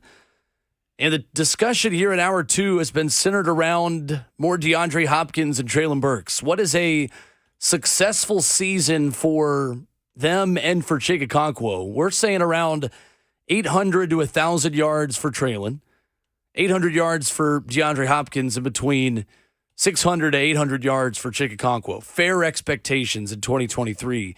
We go back to the phones at 615-737-1045. Tyrekus leads us off in Nashville. What's up, Tyrekus? Hey, how you guys doing, man? Great. Good. Okay, first off, my probation officer listens to y'all show every morning, and I just want to just deliver a quick message to him. Is that okay? Oh, my God. Go ahead. Sure. Nah, it ain't nothing crazy. He out there in Franklin. So listen, man, I know I ain't been down there in 8 months. I know. But I got pulled over yesterday, and they ran my name, and I didn't have a warrant. So I want to say I love you and thank you. And I will be There down we there go. to pay them $85. Get that out the way real quick. There So you go. but my biggest thing is that when it comes to the Tennessee Titans, bro, we're not attractive when it comes to wide receivers, bro. We're just not. We're not that pretty girl that you want to be with. We just that ugly girl that you ain't got nowhere to live, but we got a house. Like when don't nobody want you, you can come stay with us. That's just how it is because we don't show the NFL we're willing to throw the ball to wide receivers. And I'm gonna hang up and listen. You're not lying, Thank you, Tyrekus. Appreciate the call. That was a Hall of Fame call. You're not lying That's there. a first for me. Please don't take Tyrekus to jail. I was like, That's the message that we got this morning. my finger was over the I dumb know it's button. been 8 like, months. oh, no. Tyrekus, But don't take Stay Tyrekus safe. to jail. If anybody else has a message for their PO, please give us a Yes, call because yes. I would love Yes. to try to make a promo out of this. Lord Just have give us a mercy. call if you got to talk to your PO. But he's not wrong, right? From No, I think you should talk to your PO on the Yeah, I'll radio. read you on that that too, too, bro. that too. I check in with yours every morning when you get here on time. That's a smart move. I'm kidding. Robert Yes, is yes, not Bert's currently here. in trouble. Yes, he's here. Currently. Yes, he's here. You can check him out the Goodness list. He's here. No, but like genuinely though, growing up and like watching this team in the past and present, I mean, at any time, wide receiver for the Tennessee Titans is like defense against the dark arts at Hogwarts. Yep. It's cursed. Yep. That's been the fan perspective forever, is that you could put Randy Moss in a Titans jersey. Oh, we did put Randy Moss in a Titans jersey, and still you're not going to get much. And granted, that was not, the Randy Moss. That was over the hill Randy Moss, just like Andre Johnson, just like Julio Jones. I think that's so false. I know. Because we're always getting these stars when they're already done. And we've been doing it since Carl Pickens and Yancey Thigpen. And we got some good use out of the dudes. But when you get a guy like A.J. Brown, then it still occurs because he was traded away. Because Like, it that's was the like, model, here's a Kayla. taste. The model is to use the talent when you don't have to pay for it. And then let somebody else do it. Exactly. So it's like that. What he said is true. I think Titans fans want the model to be different for wide receiver for that reason. But the thing is, you're not going to get some apex dude because he knows he's not going to get the attention that he would otherwise deserve if you didn't have to service the king. Well, then I think it's time to start talking about your offense being built Yeah. more around a big wide receiver versus a big Yeah. running back. I mean, I think that's what almost this fan. blasphemous around here. I know, but that's what this fan base is ready for, in Yeah. my opinion. I agree. And I mean, the NFL really is changing because if you look at the Ravens, like they're a team that's kind of similar to the Titans that has been predicated on the run, and look what the investment they've made in wide receiver over the last 3 years. But the game has kind of changed because before you could trade for these guys, you could sign them in free agency, and now these big ticket wide receivers never hit free agency. They're either signed to large deals by the team that drafted them, or they're traded away a la A.J. Brown. So, like, to get these guys, you really have to draft them Yeah. or pay the capital. Yeah. So, like, that's the decision you're landed on now, and it just so happened that the deadline for how we view wide receivers changed as A.J. Brown was traded. Yeah, that's fair. Are we leaving Malik Willis out of this conversation too much when it comes to quarterbacks who could factor into DeAndre Hopkins getting the football in future seasons? I still would say you have to include him in the conversation. And maybe that was my bad earlier for just assuming that Will Levis was the future, right? I don't think it's your bad at all. Okay. I think that's on him to show us in the preseason, and then he can enter himself back into the conversation.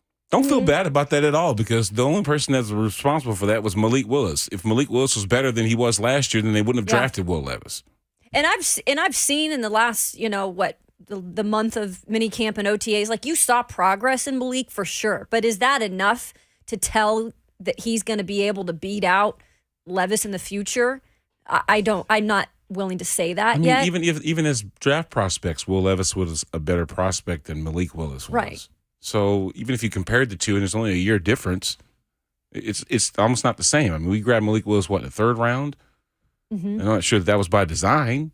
I think maybe even drafting Will Levis was opportunistic, to say the least. Right? They moved up day 2 to get him because they figured, oh, shoot, this day 1 guy has fallen to day 2. Let's go ahead and grab him. But they really do need a backup. Like, they do need a backup on this team, guys. And so whether it will be Will or Malik, that's interesting to me. Just this year alone, you have to have a backup in this league that is able to come in there and play some games if Ryan gets hurt again or something.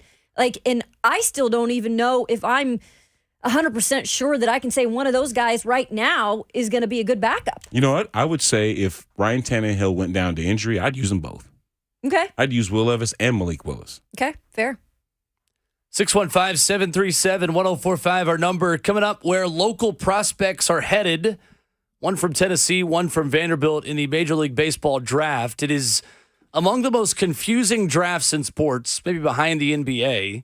You can't trade draft picks, but these draft picks don't play for so long that it's kind of a forgettable event. I forgot it was even happening, and I love baseball. But Tennessee and Vandy each had one player drafted last night.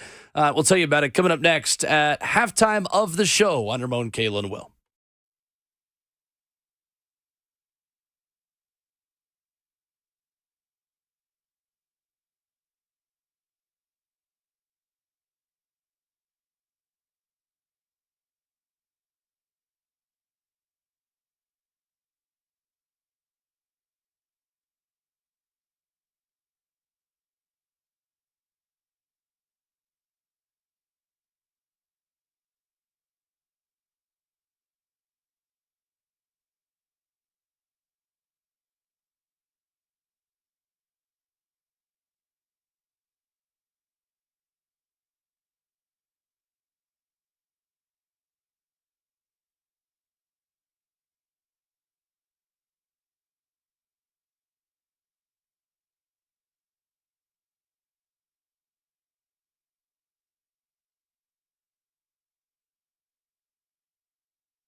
What's going on? We're early, 7:59 from the 104.5 The Zone Studios. I'm Robert Walsh. An update on DeAndre Hopkins from Mike Reese as he reports that the Titans and the Patriots have made offers, but the Titans have been a little more aggressive to this point. But DeAndre Hopkins isn't in a rush to sign. So skeptical eyes are cast towards Kansas City to see if a Chris Jones extension can give the Chiefs the wiggle room needed to sign the 5-time Pro Bowler. In the major leagues, the draft happened last night. Colorado Rockies selected Vols' Chase Dolander at number 9 overall. Dolander joined former Vol Jordan Beck in the Colorado Rockies organization. The right-handed pitcher becomes the highest drafted Vol under Tony Vitello and the 4th first-round pick. And in the summer leagues, Wembanyama bounces back as the Spurs are spurned by the Trailblazers 85-80, overcoming the Brittany curse to score 27 points, 12 rebounds, 3 blocks, and a steal. The Rockets also rocked the Pistons 113-101 as Jabari Smith Jr.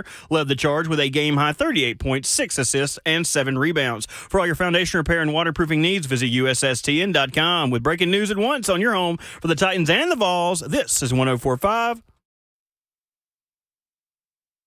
The Zone.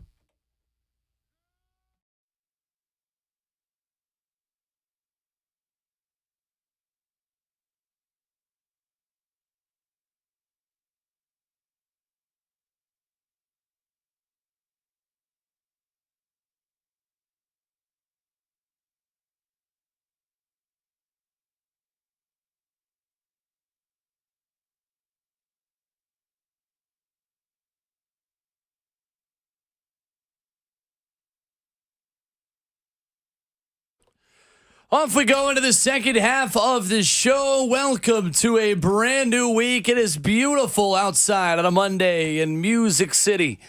We're powered as always by All Four Seasons Garage Doors. When trust matters, count on All Four Seasons Garage Doors in Nashville. Professional garage door installation and repair from a locally owned and family run business.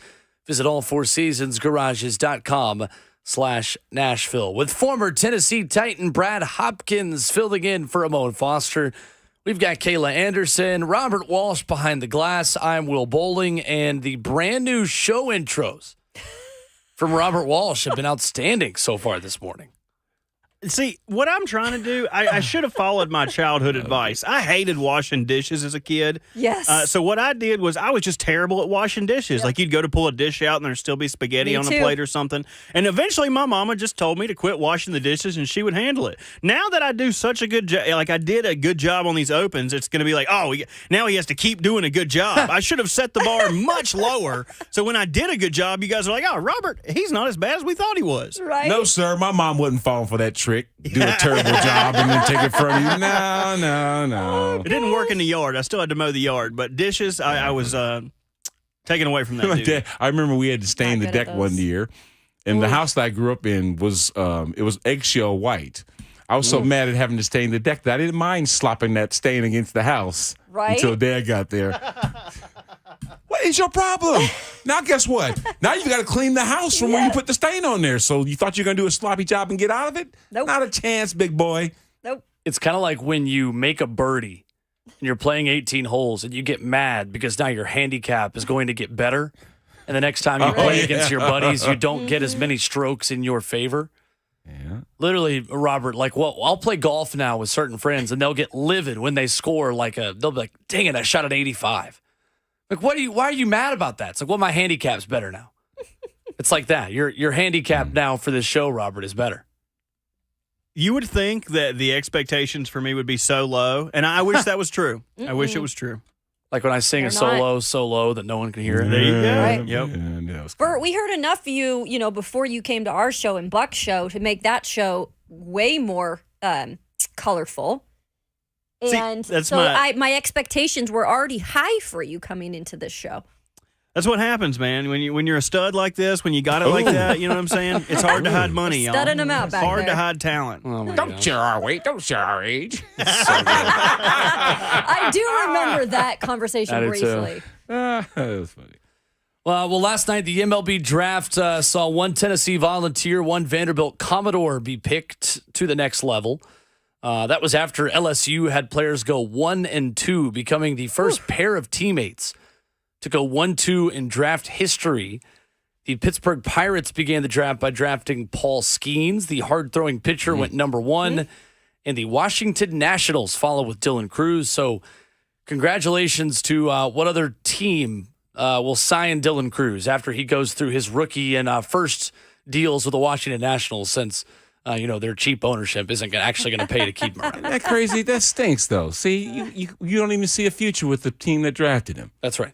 You always wonder what they're feeling really deep down inside when they get drafted to some of these organizations that haven't been great. Because I think I saw one interview yesterday. I don't know where he was going, but it was an White Sox, right? And he's like, I was so excited to go to an organization that's, so historic. And I'm thinking in my head, what the heck is he thinking? Maybe if you're the Cubs. How's he supposed to go in there? This stinks. Right. Wish I got picked by somebody better. Can't say that. The crazy thing to me as a Braves fan is that every player that gets drafted grew up a Braves fan. Yeah. Especially now with 18 to 23-year-olds that are getting drafted who grew up watching the same Chipper, Andrew, Smoltz, Glavine, Maddox that I did. Yeah. Like the Braves drafted a kid who went to high school in Georgia, Waldrop from Florida, pitcher, who was like, I grew up a Braves fan and just wanted to become a Brave. Like, I feel like every single year, whoever the Braves pick, the kid grew up a Braves fan. And there's so many Southern prospects, like so 100%. much good baseball that comes out of here. And the Braves, you're right, Will, that's really where a majority, at least nowadays, they're fans of. And why not? It's a great organization.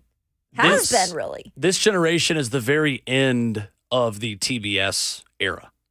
I vaguely remember the Braves on TBS. Yep. Not much, but I remember it. I think the one thing that takes away from the MLB draft is the fact that we won't see these kids wearing those big league unis for a while. Yeah.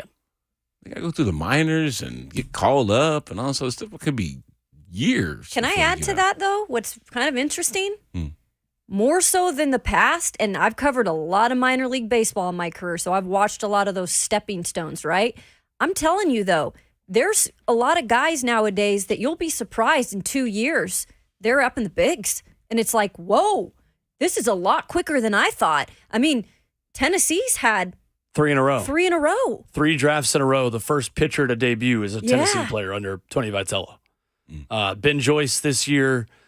Garrett Crochet, the White Sox reliever since then. Yeah, it's true.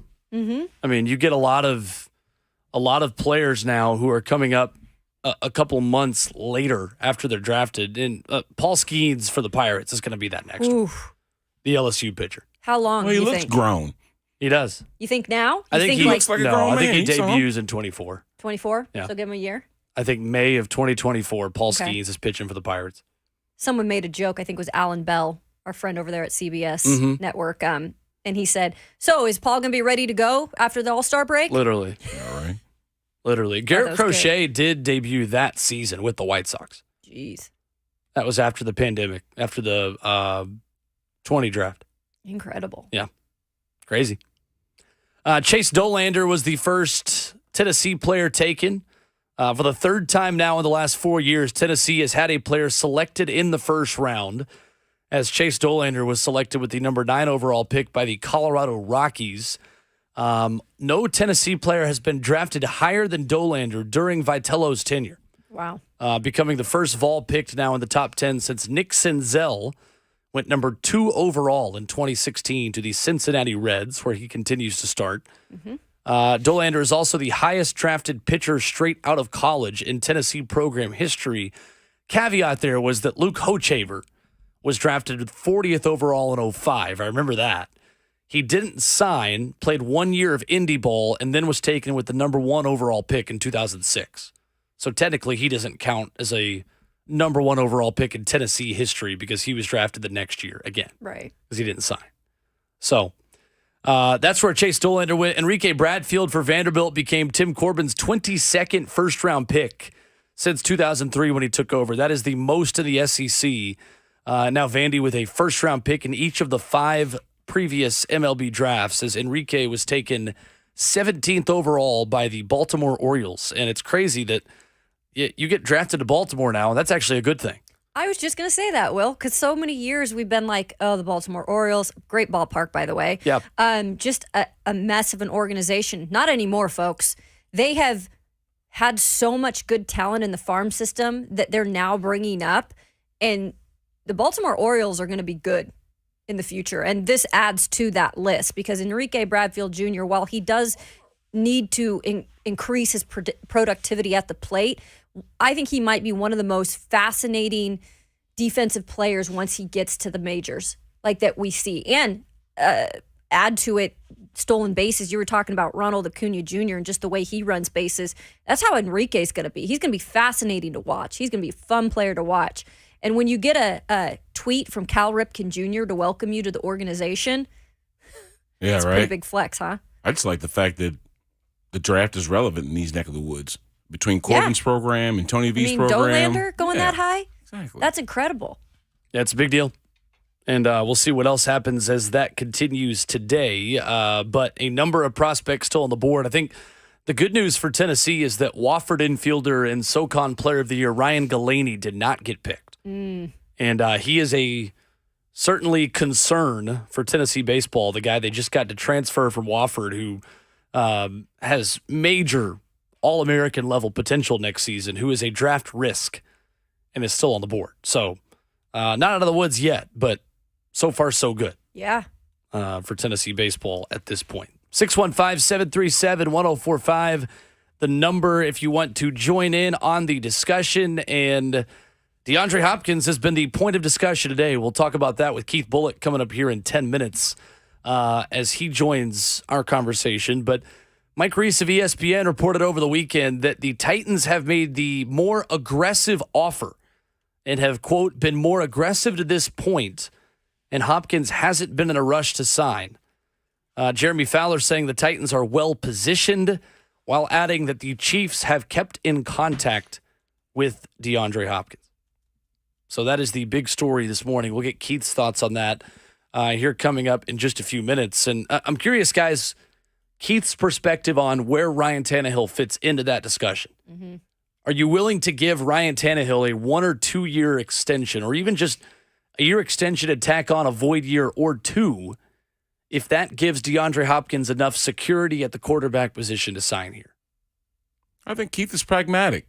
Of course, I'm not a mind reader. Sure. But if I were to guess, I'd say that he'd be thinking, what gives this offense the best chance at this point right now with what we have as far as groceries? And I think if health is not an issue, Ryan Tannehill should easily be able to convincingly win that offense and the huddle as it stands. Just by sheer dynamic of it all, you know. Mm-hmm. I think that they're almost moon and like lunar related as far as Derrick Henry and Ryan Tannehill's relationship, because they have to work in unison for this offense to be successful. Derrick Henry needs someone that is legitimate under center, because then it's less work for him to have to work against, right? Yep. Ryan Tannehill needs someone that can respect his ground game, so in that way you just can't have dudes just sitting back in the secondary waiting for him to throw the bean, because you're going to get taken advantage of underneath that way. You're going to get ran on. So that balance is almost necessary. Both of those two needing to play at the same level.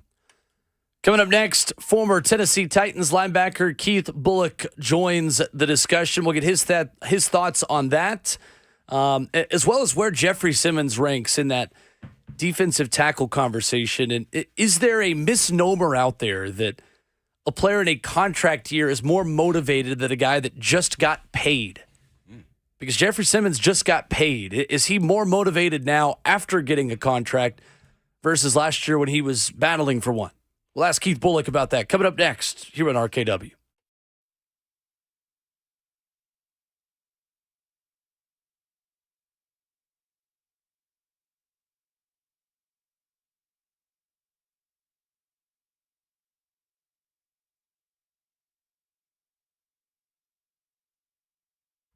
I am joined now by Dean Glasscock of Arbor Art Tree and Shrub, your expert in trees and shrubs right here in Middle Tennessee. And Dean, we talk about how experienced you guys are there and who would not want to join an incredible team.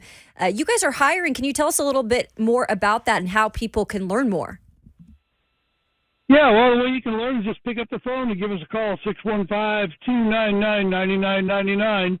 Happy Monday, everybody. Yep, full-service tree care company. We do everything from large trees to woody ornamentals. We have a plant healthcare and diagnosis division that's out there doing it every day, so except for the weekends, of course.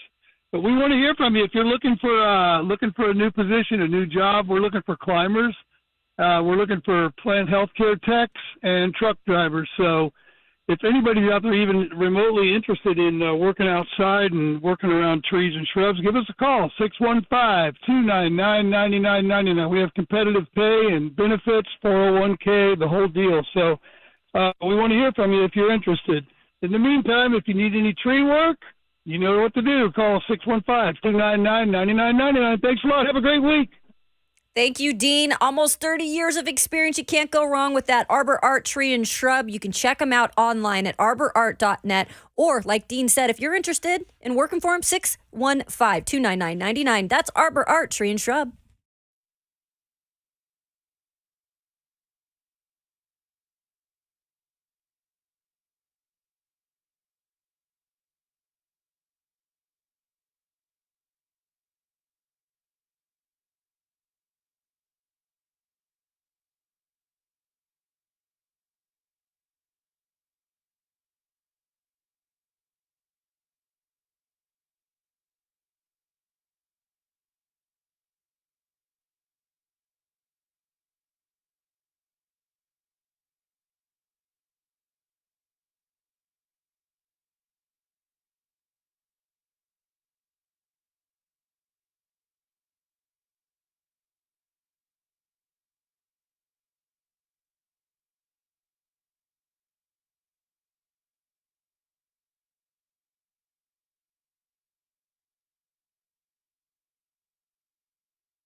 Monday morning at Ramon, Kayla, and Will. We're powered by All Four Seasons Garage Doors. Visit allfourseasonsgarages.com/Nashville. With former Titan Brad Hopkins filling in for Ramon Foster, Kayla Anderson, and Robert Walsh, I'm Will Bowling. And on the Mark Spain Real Estate Hotline, we are joined by our very good friend, Tennessee Titans linebacker Keith Bulluck, kind enough to give us a couple of minutes today. What's up, Keith? How are you? I'm doing good. How's everything going over there? That's first of all, I gotta give my man Rob props. He that's called knowing your guests. Yes. You know what I'm saying? Because the intro music I appreciate. I'm not really big on intro music, but I appreciate it. Jay-Z's one of my favorite artists, so way to go, producer. I think this may have happened before where Robert did not pick the right choice for you and learned a lesson. So we've now corrected past mistakes. That was a Big cool. Willie Hey, style. that's cool. That's cool that I called him out on the other. That sounds like me too. So that's good. Well, Keith, I have to first pay off a story that I told you. I think one of the first times we worked together that I've told you before. I've got a friend who told me when he was a kid, he refused to switch at Brentwood Blaze from linebacker to running back because he wanted to be like Keith Bulluck. That friend got married over the weekend, and I literally brought that up at his rehearsal dinner again of oh, yeah, back when you wanted to be like Keith Bulluck. So I can promise you, Keith, that your reputation still precedes you in the Nashville community. Well, that's good. I'm glad that I was good enough role model that He even wore red gloves to get married. Yo. Now that. Pretty funny. I'm joking. He should have. If I'd brought him, probably would have worn him. So, Keith, with DeAndre Hopkins still the subject of discussion here in Tennessee, and more reports over the weekend that the Titans are the most aggressive team going after DeAndre Hopkins. In your opinion, how much can he still perform at a high level, and how much better would he make this Titans offense? Based off last year, I feel like he still has a lot in the tank. He had, he had more. I feel like he had more receptions than, or just as many as Robert Woods, who was the leading receiver here. I feel like DeAndre Hopkins is one of those guys. He's gonna catch the ball. You throw him the rock, he's gonna catch it. He's a veteran. He knows how to get open. He knows how to do those crafty things that has made him, an all-pro wide receiver. He missed the first 6 games last year, so that still adds a little more tread on those tires. You talk about players getting older at the wide receiver position. If people are thinking that about DeAndre Hopkins, yeah, I get it, but he only played in about 10, 11 games last year, and that wasn't due to injury. That was that PED or whatever suspension based on, performance-enhancing drugs. That being said, I think that DeAndre Hopkins will help this wide receiver room tremendously when you got a young Traylon Burks and, a handful of guys that are right now, to be fair, they're just a handful of guys. No one's really been out there and done much of anything that you're going to hang your hat on. So DeAndre Hopkins would have to be prepared to come in and fill that leadership role and understand that, look, this offense goes through Derrick Henry, and look at his role more like of A.J. Brown when he was here, and maybe go back and look at the numbers he was putting up and the targets he was getting, and if he's going to be happy with that, then so be it. But he also has to remember that his targets will probably go down because Traylon Burks is their number 1 draft pick from last year, and they definitely want to feature him as their 1 wide receiver. Bully, I thought this was fun. You had retweeted, there was some old video of Ryan Tannehill, who used to be, let's remember this, a wide receiver at Texas A&M before he was converted over to the quarterback position. And he was, this is a great video if you want to check it out on Bully's Twitter account, KBull53. But he's pretty much cooking the DB here. And you retweeted it with the quote, "Be more creative, offensive coordinators. Got to know your athletes." What was the underlying meaning behind that, Bully? Well, look, if you got a guy that's, that did work in the Division I college at wide receiver, then he moves to change his position to quarterback and gets drafted in the first round. He's a high level, highly skilled athlete. So that being said, I've never seen, especially here. Let's just speak about. I've maybe a couple of times they've used Ryan Tannehill's athleticism, but I just feel offensive coordinators are very narrow-minded, and some to the point of traditional. Even when you have someone that you can do things with that is at the quarterback position, that especially with an offense that may have last year struggled to score points or at times lack creativity. I just feel that like you have a piece that's almost like 12 players on the field if you just be a little more creative. But, like you said, I was just having fun. I loved that. No, and I think you're right, though. And we've seen the Tana wheels. We've seen some of the plays where we've seen his speed getting on the outside. But with adding to that, do you think, Keith, that adding Tim Kelly, and we've already heard about maybe just kind of maneuvering this offense around a little bit, do you think that he is the answer to the offensive woes that they've had? I don't know how much Tim Kelly is going to be the answer, but we've seen him and what he's done. Obviously, when his time with Houston, and people say, oh, well, they played a lot of catch-up ball. That's why Deshaun Watson put up those numbers. But either way, it just seemed as if Deshaun Watson felt comfortable in that offense, which means it was a quarterback-friendly offense. It doesn't seem like, even though you hear about them making changes, it doesn't seem like Ryan is going to have to learn. It's not like you're going from English to Greek in languages. You know what I'm saying? It's like should be an easy transition for them, especially him being such a veteran. I remember when I went to New York in year 11, it only took me a couple weeks to really get the defense down, just because all the language, it just kind of translates to, they might call it this, we call it that. And, the more savvy you are, the easier it is to pick up. And I think that obviously Ryan, checks all those boxes. KB, you're D-Hop in this situation, okay? What are some of the things that you're taking into consideration besides the compensation? For me, man, at this point in my career, it would be all about winning. Like how are we really contenders? And like I gotta be really truthful and honest with the situation. It's also about how much money am I trying to make? Have I made my money? Am I good? You know what I'm saying? Or do I want to, maybe come to Tennessee for the bigger offer? But if it's me, I'm going to Kansas City. I'm trying to win a Super Bowl.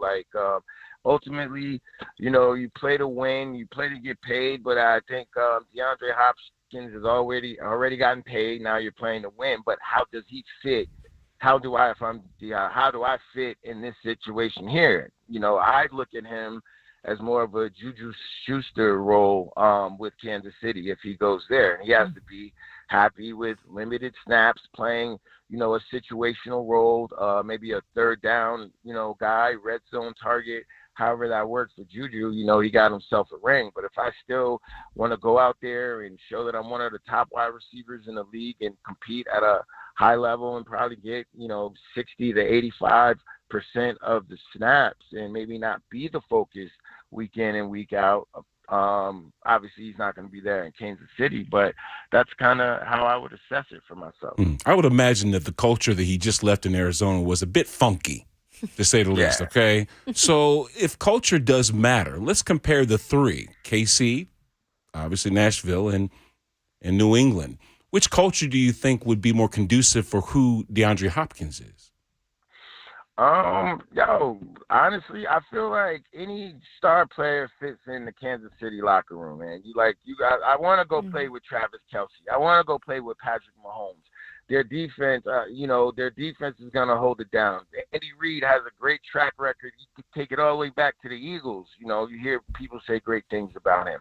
And I think the regime in New England is washed. I don't want to play with Mac Jones. And Tennessee, okay, cool. What are we doing? Like, what are we doing? How are we going to get back to the playoffs? Last year, okay, there was offensive line trouble. Have we fixed that? Aren't we missing a guy in the beginning of the year? What are we going to do? Because for me, at this point in my career, DeAndre Hopkins, you should be able to talk the business side. I could sit in the room with Rand, Mike, whoever else and have my agent on speakerphone, and we can have a conference call and talk like that. You understand what I'm saying? Mm-hmm. So DeAndre, I don't know how much control he has of his situation, but these are the type of things that I would be looking for if it were me.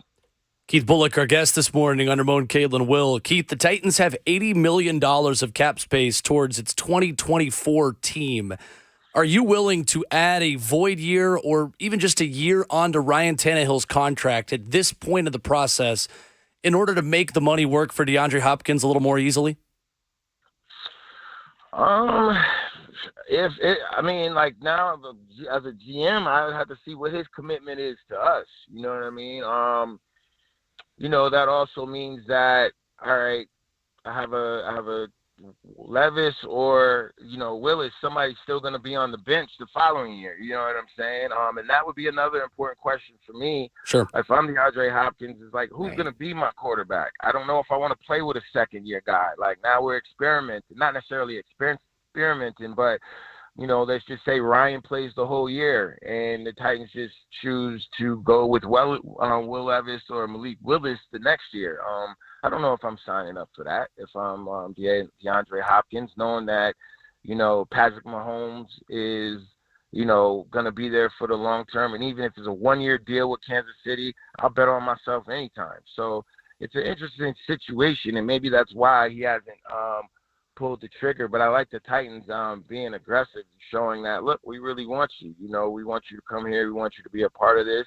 Now you can go and be a part of something else and just be a piece, but you'll be like a key figure here in this offense. I'm assuming these are the type of conversations he's hearing from Tennessee, being that they're willing to, make that real push for him. I know this is kind of a weird question, but I'm gonna ask it. I don't care. If you're D-Hop and you're coming down to the wire, right? You're putting this with this and comparing this to that, and maybe one of the last things you look at is as a team as a whole, and defensively, this Titans team has always been pretty solid. And if you look at this year, it looks to be that way again. They've added some pieces maybe to shore up the pass defense a little bit. Do you compare even the minuscule things like that? Like this defense, I'd rather play for a solid defense like this than maybe what New England has at this moment. Yeah, I mean, look, New England's out of the question. Like, ain't nobody going to New England. New England to me is dead. So that's cool. That's entertaining. I think it really comes down to Kansas City and to Tennessee. And Tennessee's a great landing spot. Like Brad asked about the culture. The culture here is just as good. It's just that like who's the prettier girl right now? Yeah. You know what I'm saying? You got a 10 and you got a 7. You can look, the 7 I'll take a 7 any day. You know what I'm saying? It's all about personality. A lot of stuff goes into it. You can get to Kansas City and see it's just all fluff because you're not one of the guys. And you can come here and be a part of something and add your, veteran leadership to something and be a part of this new fabric that, is being put together. So, I think he has a lot to weigh. But the easy choice is Kansas City. Just because it's it just won the Super Bowl and they're probably going to be up there for a few more years. But, it just depends on the conversations behind closed doors that, have been had with DeAndre Hopkins, his team and Titans to really know what has been offered and what has been said and what his actual role and expectations both ways go. I know the Titans aren't scared to pay interior defensive linemen some money. Going back to Jarrell Casey, I remember Big Bert getting the bag going to Washington. The only rub about that was that he couldn't take Jim Washburn with him, so it made him look bad, especially the scheme that he was in. Obviously, Jeffrey Simmons is well-deserved of the cash that he's been compensated. I don't expect him to have any problems, playing up to the level of that contract. Do you, Bull? Nah, man. I honestly, both of us have been in situations where, we come in, we've both been first-round draft picks for this organization, and we both got our second deal with this organization. So I'm going to speak for myself, and I'll curious to how it was for you, but for me, that's what you work for. You play to win first, and then these other things come, Pro Bowl, All Pro, and then it's like, dang, I'm trying to get paid. I saw what he got, I saw what they got, and that usually happens a year before you get paid. So then usually you ball and you get paid. Now it's like you want to show that you're that guy. You want to show that you're deserving of this money that I got, especially for the organization that drafted you. Honestly, at that time in your career, it's more like, oh, thank you. Dang, you're thankful. But it's like, thank you for what? Like, you're out there doing your work. You deserve that. So now it's like, you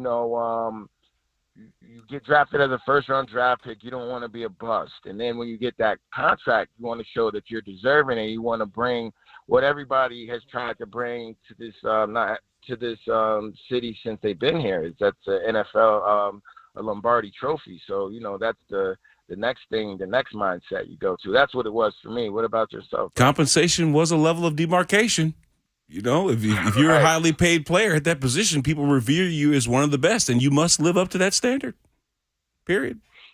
Yeah, and that's what I loved about playing in the NFL, because every year you have to go out and prove yourself. You'll see these guys, they're good this year, they're good next year, and then what happened? And then like 2 years later, those guys are out the league, but you're still playing at a high level. And then, she's the next guy. I call him flash in the pan. And, it's kind of hard to, in hindsight, it's hard to go out there every week, answer the bell. People, you're going to be hurt.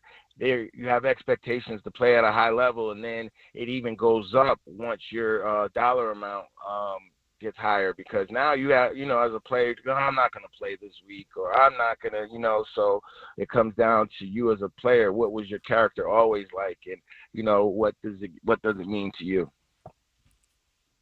Keith Bulluck has been our guest here on Ramon, Kayla, and Will at Cable53, where you can find him on Twitter. Keith, bringing it as always, man. We appreciate it. Nice. Thanks for having me. You guys have a great way to start my week. Man. Yeah, absolutely. Have breakfast, go to the gym. I'm about to crush today. Let's go, like bully. You guys are doing it. You're You already welcome. know. You're welcome. Hey, B-Hop, What? match my intensity. Yeah. Every day, bro. There we go. Every day. Love you, man. Love you. All right, brother. Y'all be cool. All right, there's Keith Bulluck with us this morning on the Mark Spain Real Estate Hotline. Crush your morning like Keith Bulluck. Good way to live life with that level of energy. Coming up, we'll catch up on some phone calls. 615-737-1045. We'll get to Paul and Tim on the other side here on Ramon, Kayla, and Will.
Monday morning on Ramon, Kayla, and Will is powered by All Four Seasons Garage Doors with special guest Brad Hopkins here for one more hour.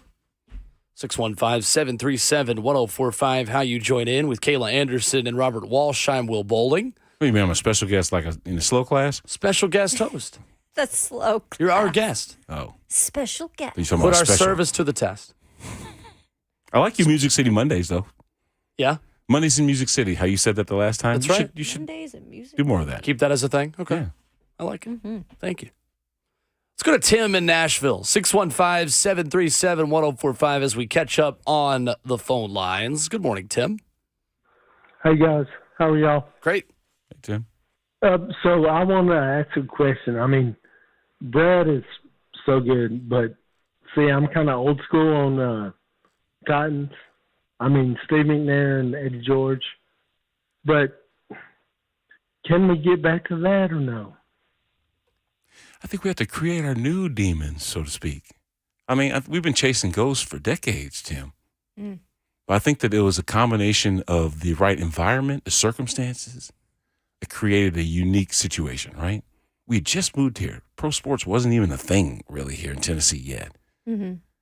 But the following, the curiosity, people putting butts in the stands, and us giving a product that people wouldn't mind spending their expendable income on, right? It just created an environment that like people loved being a part of. The uniqueness, the newness, it was just special. You can't replicate that already exists. I mean, we are a football town. Whether it's collegiately, professionally, we are a football town now. Sure. And we did set the bar kind of high, but I think we have to create our new destiny, so to speak, instead of trying to redefine the old ones. It is always important to have history and to acknowledge history. And we're going to see that this year with the Oilers jerseys, the throwbacks, which are going to be incredible. Can I ask this too? How much does a little luck play into success? The funny thing is you can't tell which way that ball bounces for a reason. Sometimes it bounces your way, sometimes it doesn't. Luck plays a huge part of that because luck is part of chemistry that's not guaranteed. Every player in the NFL is a good player because they're elite. Think about it. They've made it into a fraternity that most don't. And with that, there has to be something that separates, good teams from great teams. It's the energy that's in the building. It's the want to come to work. I remember seasons where we lost 11 games straight and nobody wanted to be there. I remember when we won 13 games in a row. You couldn't get people out of the building. You see? So those environments sometimes, they're conducive for success as well. It's just, I just think that ultimately instead of trying to replace Steve McNair and Eddie George and Chris Sanders, who had a tremendous rookie season, and Kevin Dyson, that gave us some tremendous plays in the playoffs. Now we got to create our own inroads into success. And what does that look like, Yeah, I'm just more worried about replacing A.J. Brown than I am That's where it starts, right? players of yesteryear. But you have to understand the model of how it works. Here's a second-round pick that, sure, you could have guessed that he was going to play that well, but now there's huge value in this guy, right? They tried to do it again. So that's all they tried to do. They said, hey, let's grab Traylon Burks out of Arkansas. This kid looks tough. We won't have to be on the hook to pay A.J. Brown what he deserves. Let somebody else do that, and we'll just run it back. Now, it got a little slower start than most. If Traylon Burks would have kicked the door in and all of a sudden had looked like he looks this year, right? Lean, mean, like Russell Wilson talk about, right? I'm lean and mean, all this other stuff. Pack of Badgers, right? Well, that's right. But the point is, by design, it should have worked. It just took slower to get there.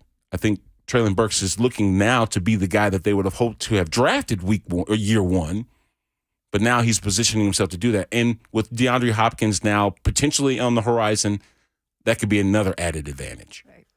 Let's go back to the phones where Paul is in Franklin before we head to our fourth and final hour. Good morning, Paul. How are you? Hey, good morning. How y'all doing? Good, Paul. Great. What's up, Paul? It's great to be alive and be in Tennessee. My brother, Big Ragu, wherever you at, brother, love you to death. Hey, B-Hop. Yes, sir. Old school Titan fan here, man. I'm thinking to bring a heat, all right? I'm going to bring a heat. They know I bring a heat. I'm going to bring a heat, all right? The caller that just called, I'm right there with him. Yes, we need to create a new identity. But you know what? Will, you said something about an hour ago. I was listening to the radio. You said something about that. I believe that the franchise is transitioning more from a running team to a passing team, and you agree with that? You said something of that nature. Yeah, I do. Well, I disagree with that. Okay. Brother, I do. Love you to death to disagree All with right, it. that's fine. Traditionally, our mantra, our identity has been a power running game, and a smothering, dominating defense with timely passing. And you can ask the question, has that worked for us? How's it worked out for us? Well, in its heyday, it worked pretty damn well for us. But the difference is, B-Hop, and this is why I'm going to bring the heat. The difference is we have not had an elite quarterback since the great Steve McNair. We've not. We've had decent quarterbacks, and we've had good quarterbacks that ain't worth a crap. But Tannehill is an average NFL quarterback. I'm sorry to say that, B-Hop. I'm being real, brother. And that's the difference. If you look around the league now, look at the teams that's winning the big ball games, Will. It's the elite quarterbacks. This is an elite quarterback league. In 2021, I was mad at the Titans for months. The best team in 2021 didn't win the Super Bowl. The best team in the NFL in 2021 was the Tennessee Titans. We didn't have the quarterback to win it for us. If you put a Joe Burrow or a Jalen Hurts on the Titans in 2021, we win that Super Bowl. We do win that Super Bowl. And that's what this league is. It's an elite quarterback league, brother. And I hope Will Levis is the guy. I really do. I think he has the tools, but who knows? He could be another Jake Locker. Yep. You never know. There you go. But brother, that's my comment. Hey, God bless y'all. Go Titans, go Vols. Thank you, sir. There's Paul in Franklin. Was he ordering a fish fillet sandwich? What I was thought it was a cop. I was I thought it was a trying to police. I thought it listen. was a dispatcher. I was trying to figure out where he was. We'll get to Paul on the other side, maybe. A traffic ticket, perhaps, when he's calling us. Maybe Hold for on, being his officer. phone. I got to tell them that the Tennessee Titans are back. They are back, and they would have won a Super Bowl with any quarterback who wasn't named Ryan Tannehill. I'm Paul and Franklin. Paul, we love you. Could you imagine Call telling it an anytime. officer that? Coming up next, fourth and final hour of the show. The Vols are heading up recruiting rankings after its most recent recruit in Tennessee. Coming up on 104.5 The Zone.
What's going on? 9 o'clock. Hope y'all having a good Monday from the 104.5 The Zone Studios. I'm Robert Walsh. An update on DeAndre Hopkins. We got a Mike Reese report that the Titans and the Patriots have both made offers, but the Titans have been more aggressive to this point. But Hopkins isn't in a necessary rush to sign with a team. Skeptical eyes are cast towards Kansas City to see if Chris Jones' extension can give the Chiefs enough wiggle room to sign the 5-time Pro Bowler. In the meantime, we wait. The Major League Draft was last night. Colorado Rockies select Vols Chase Dollander, number 9 overall. Dollander joins former Vol Jordan Beck in the Colorado Rockies organization. The right-handed pitcher becomes the highest drafted Vol under Tony Vitello and the 4th first-round pick.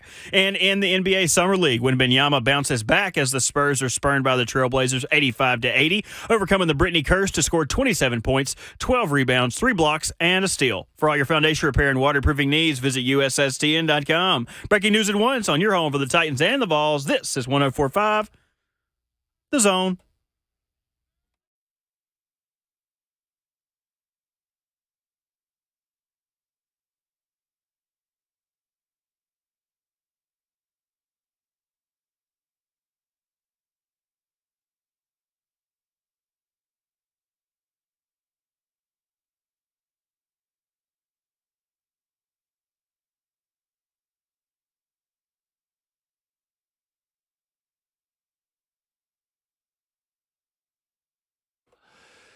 And we're already into hour number 4 on a Monday morning in beautiful Music City, USA. Welcome to Ramon, Kayla, and Will.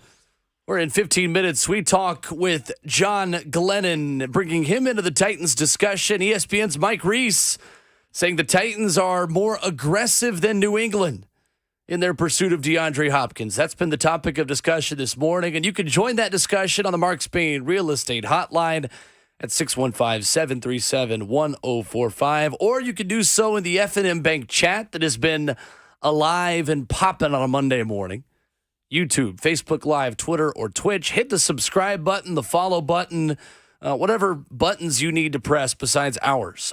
Go ahead and do so there. That way you are notified every time the Zone is live, a streaming tradition unlike any other in Nashville and around the world. 615-737-1045. If the chat is too crowded and you would like to get in with us. We've got Brad Hopkins, Kayla Anderson, Robert Walsh. I'm Will Bowling, and we've got a new commitment for Tennessee football that we discussed with Brent Hubbs on Friday. After we talked to him, 6'3", 300-pound offensive lineman William Satterwhite committed to Tennessee, an Akron, Ohio native who picked the Vols over Clemson. Wow. Sending Tennessee back up one spot to number 11 in the 2023 recruiting rankings. That is Tennessee's 16th commitment for the 2024 class, and they move back in front of Clemson in those recruiting rankings by signing or committing Satterwhite. Came down to those two schools. Mm-hmm. I mean, we talked about the orange. Yeah. In the Orange Bowl, but either way, anytime you have a 4-star commit to the program, it's got to be good. And guess who supports NIL a little bit better than Clemson? Dabo's come out saying he's not really keen on the NIL. Yep. Well, better get your supporters up. Right? I wonder how that plays out in the future. Will, on the Vols front, I also saw they had some guys transfer out, 2 catchers. I didn't know if that shook your meter at all, or is that just because you got catchers coming in? Just because they added 2 more. Yeah. Tennessee's signed better bats, yeah. Tennessee's signed catchers every year under Tony Vitello, but that's the one position they haven't had more than one really good player at. Connor Pavloni was excellent for Tennessee. Got drafted by the Baltimore 21. Orioles 2 years ago, but they have not had a dominant player at that position really since him. Evan Russell was a converted left fielder who was playing catcher. Only 8 dingers from that center position since he left. So now you've got Cannon Peoples from NC State who will be the starter. And now your backup from Missouri who transfers in can play a number of positions. So it's still just crazy to me that baseball recruiting moves the needle this much in July, but it does. I mean, I think Tennessee fans now are interested in anything where they're contending for a championship, which is most of their sports in Knoxville right now. And when you're being able to pick up pieces from that transfer portal that could be very vital to your team and the success moving forward. That's the transfer portal now, the importance of it. That's why recruiting is so unique now, because we are talking about that being a part of the metric. Not only are you going to these high schools and going to the Cape Cod leagues and all these other things to find these kids, now you're looking at kids that don't necessarily see a huge future where they are. Yeah. So teams around Tennessee now in the 247 Sports composite team rankings. Tennessee just behind LSU, who has the 10th ranked class in America. Texas A&M is 9th. And Oregon is 8th in the 2023 recruiting rankings. Florida still a team that is near the top of that list that, again, might be the one that would surprise people who casually follow college football recruiting. Florida's got 2 5-stars committed. Wow. Third behind Ohio State and Georgia for best recruiting classes in the class of 2024. Michigan and USC round out that top 5. Alabama's ranked 14th right now for recruits. So the fact that Tennessee is 11th, not necessarily something to be concerned about, considering Alabama's in 14th and Texas is in 19th. And neither of those teams will finish where they currently are ranked. And isn't this an ongoing thing? Like we were talking to Brent Hubbs, and he was saying it's important, like this, I guess, recruiting, it's now just going on throughout the entire period of time, right? Yeah. Because it's just, that's now the life we're living in terms of recruitment. So you can't say that it's anything right now. You're right. Even changes the coaching metric. Like they normally would have time off in some periods where they're like, now, hey, look, we got to get to the portal. We got to start. It's almost like recruiting is all year round nowadays. Yep. Interesting, some of the teams in the SEC who are struggling a little bit in terms of recruiting. The 2 teams ranked 14th and 13th in the 2024 recruiting rankings, I think would surprise you. First and foremost, Vanderbilt has 21 commitments in the class of 2024. That's almost a fully completed recruiting class. Yeah. Vanderbilt ranks 33rd nationally. That's ahead of Auburn. Wow. Ahead of Kentucky, ahead of Oklahoma, a number of teams. Now, granted, 20 of those 21 commits are 3-stars. Mm-hmm. One of them a 4-star ranked by 247. But at the phase of roster building Clark Lee is in, that's not a bad thing. Sure. He's looking for a specific kind of player to build the foundation of that roster before you can then give the proof of concept of winning more games like you did against Florida. I agree. I think adding 21 players already is an outstanding start for Clark Lee and Vanderbilt, regardless if 20 of them are quote-unquote 3-stars. I think you trust your own scouting process. But who would you guess are ranked 13th and 14th when it comes to recruiting in the SEC? Who wouldn't want to come play for Tim Corbin? Well, this is football. Yeah. I guess that was the question I was having. Like, why is that such a crazy thing? Wait a second First of all, I here. was thinking, well, why are they so low? Right? Right. Then bounce back into football. Sure. 2 teams that are ranked 14th and 13th. And we'd be surprised, you said, probably? Yes. How about Arkansas?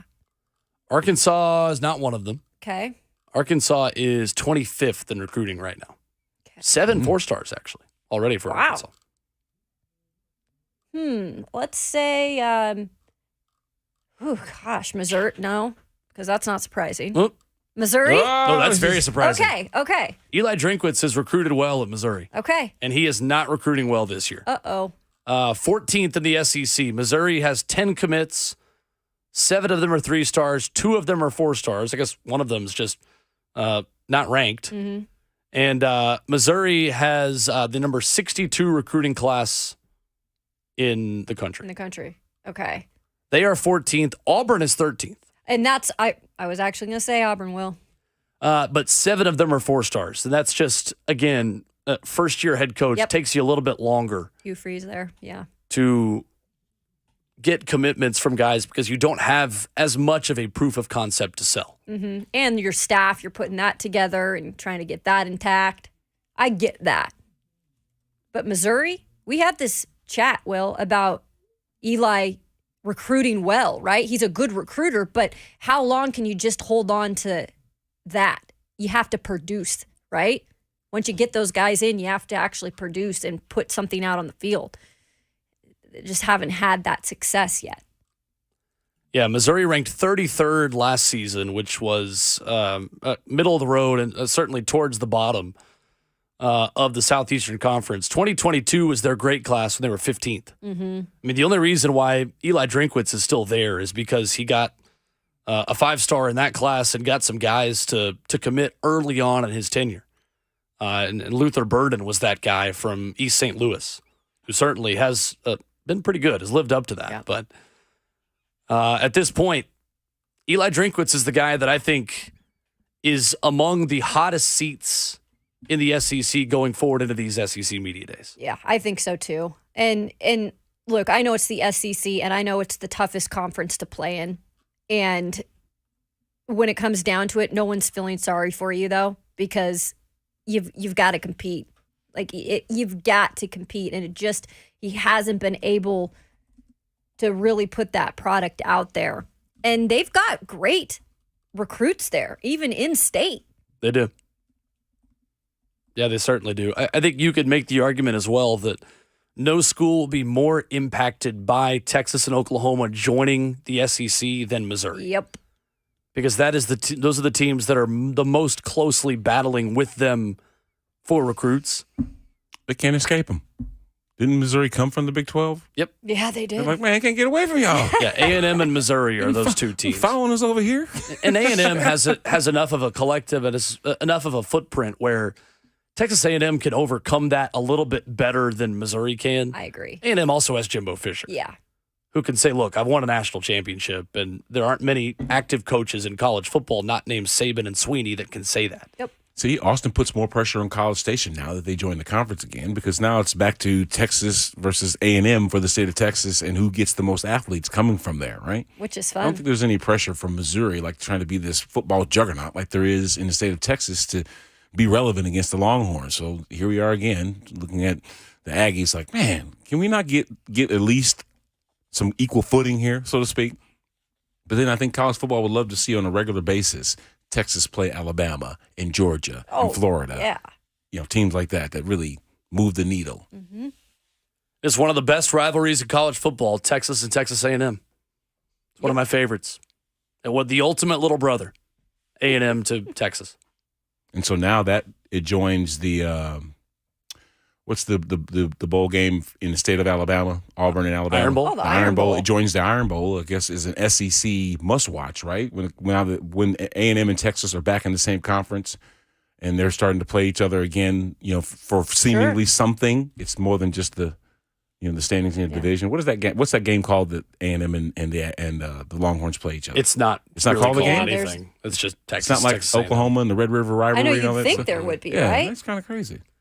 No, the best rivalry in the SEC in terms of pure entertainment value will always be the Egg Bowl because it's stupid. Because something stupid always happens in the Egg Bowl.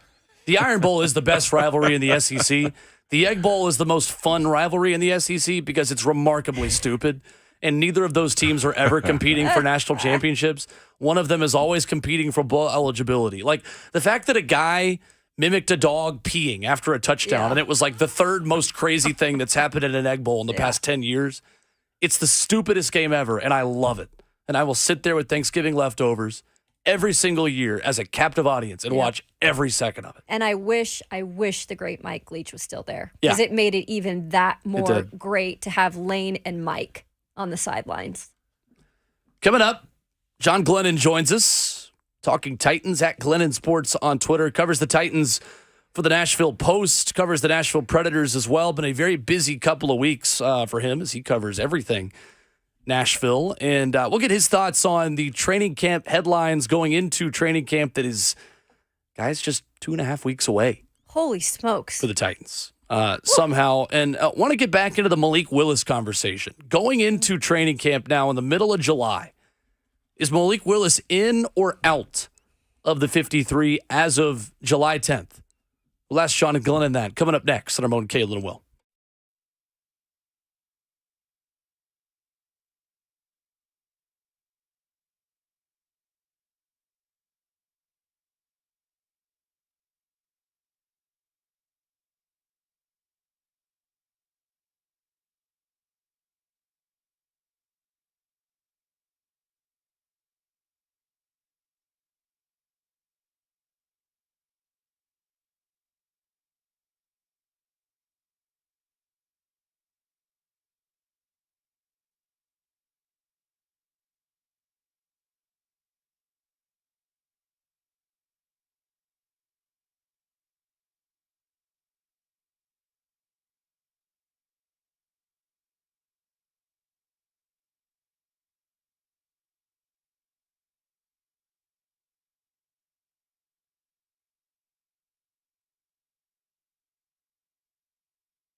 It's Monday morning on Ramon, Kayla, and Will, and it's powered by All Four Seasons Garage Doors.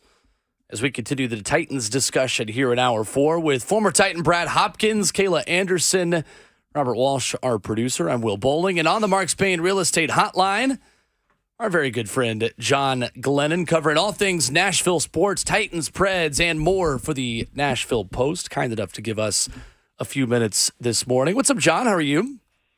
I'm doing well. How are you all? Good, JG. We're great. The entire conversation is back to DeAndre Hopkins. John, it's Groundhog Day again with more reports over the weekend about the Titans making an aggressive push for him.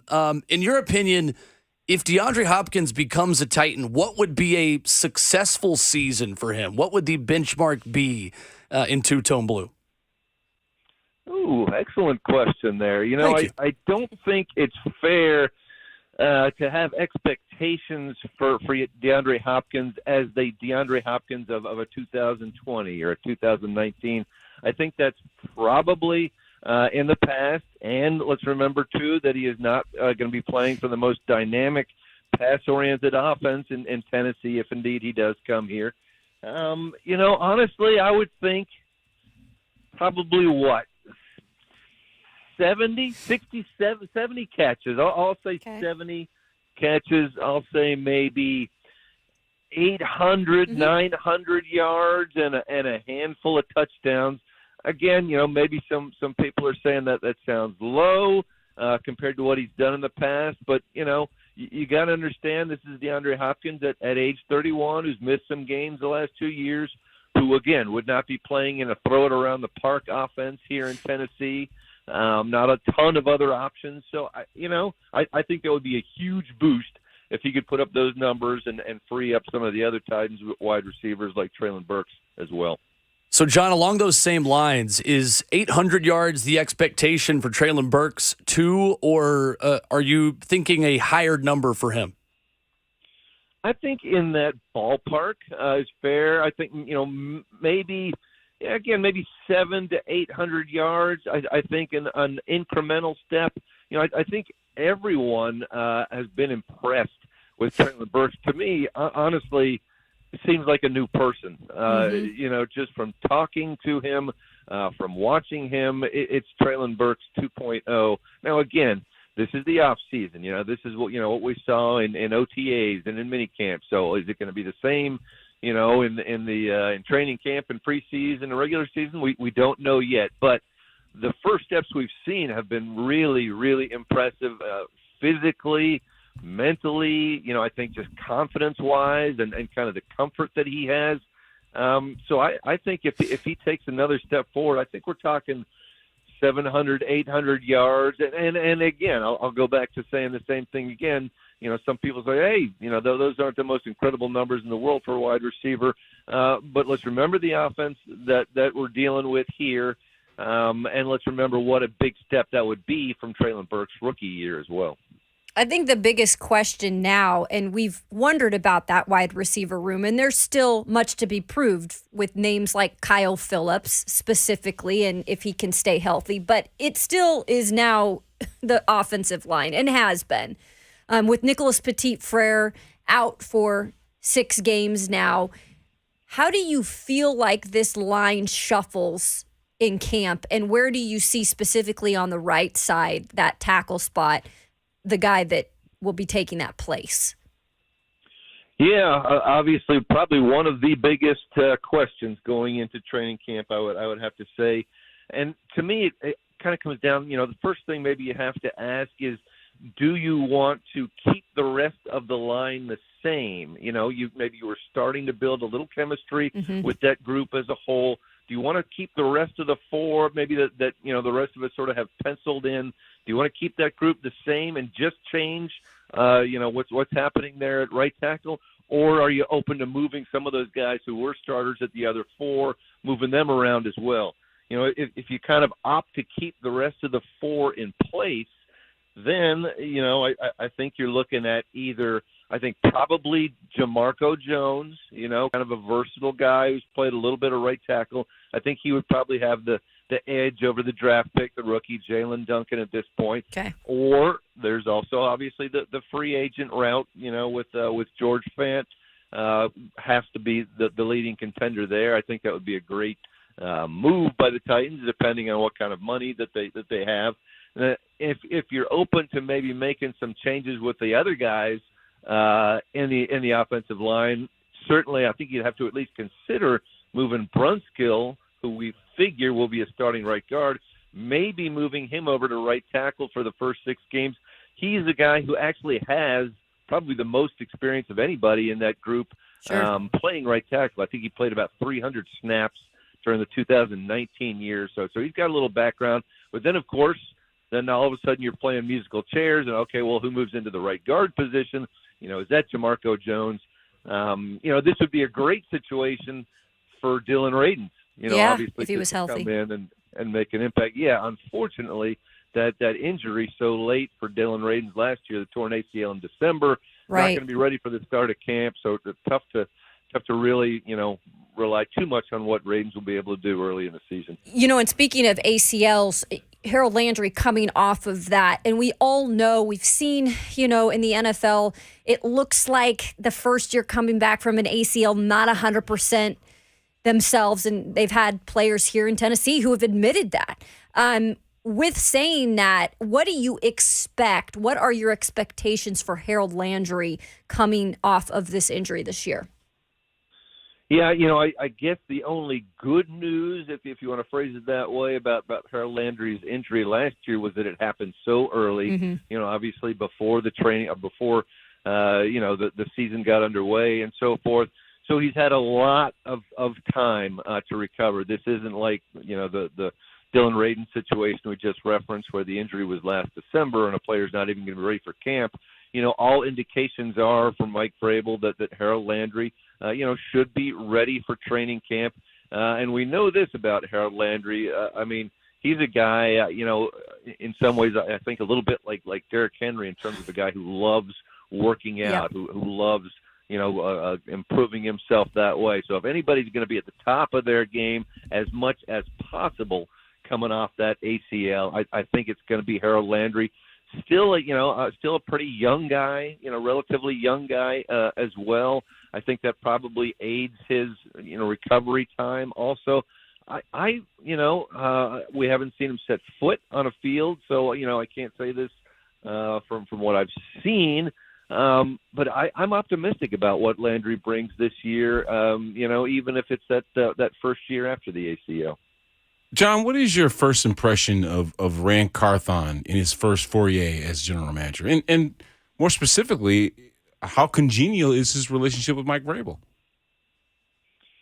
Well, from what I can see and hear and what I'm watching out there, Ran Carthon is one of the more congenial people that you will come across. Loves talking to everybody out there. I think way back in college when he was at Florida, I think he gained the nickname the mayor of Gainesville because he knew everybody, talked to everybody. So I certainly think, if collaboration, the word that we heard so often when John Robinson was dismissed, if that was a significant question or an issue, I think Ran Carthon was a great choice in terms of being a guy who talks to everyone, who listens to everyone, who develops relationships with everyone. I think it was an off season, where the Titans were somewhat limited in terms of money and in terms of what they could do. I can certainly see the reasons behind all the free agent moves that he made. He didn't go out and necessarily get the most incredible superstar lavish names or anything like that, but they all made sense. They all fit roles. They all seem to be Titans kind of guys, and I think they all fit a budget as well. He made some pretty good moves that didn't hurt the Titans much in terms of cap money this year. So I think he's off to a pretty good start. I think it's pretty clear too that he is not afraid to take some chances and explore some options as well. And I kind of like that in a general manager.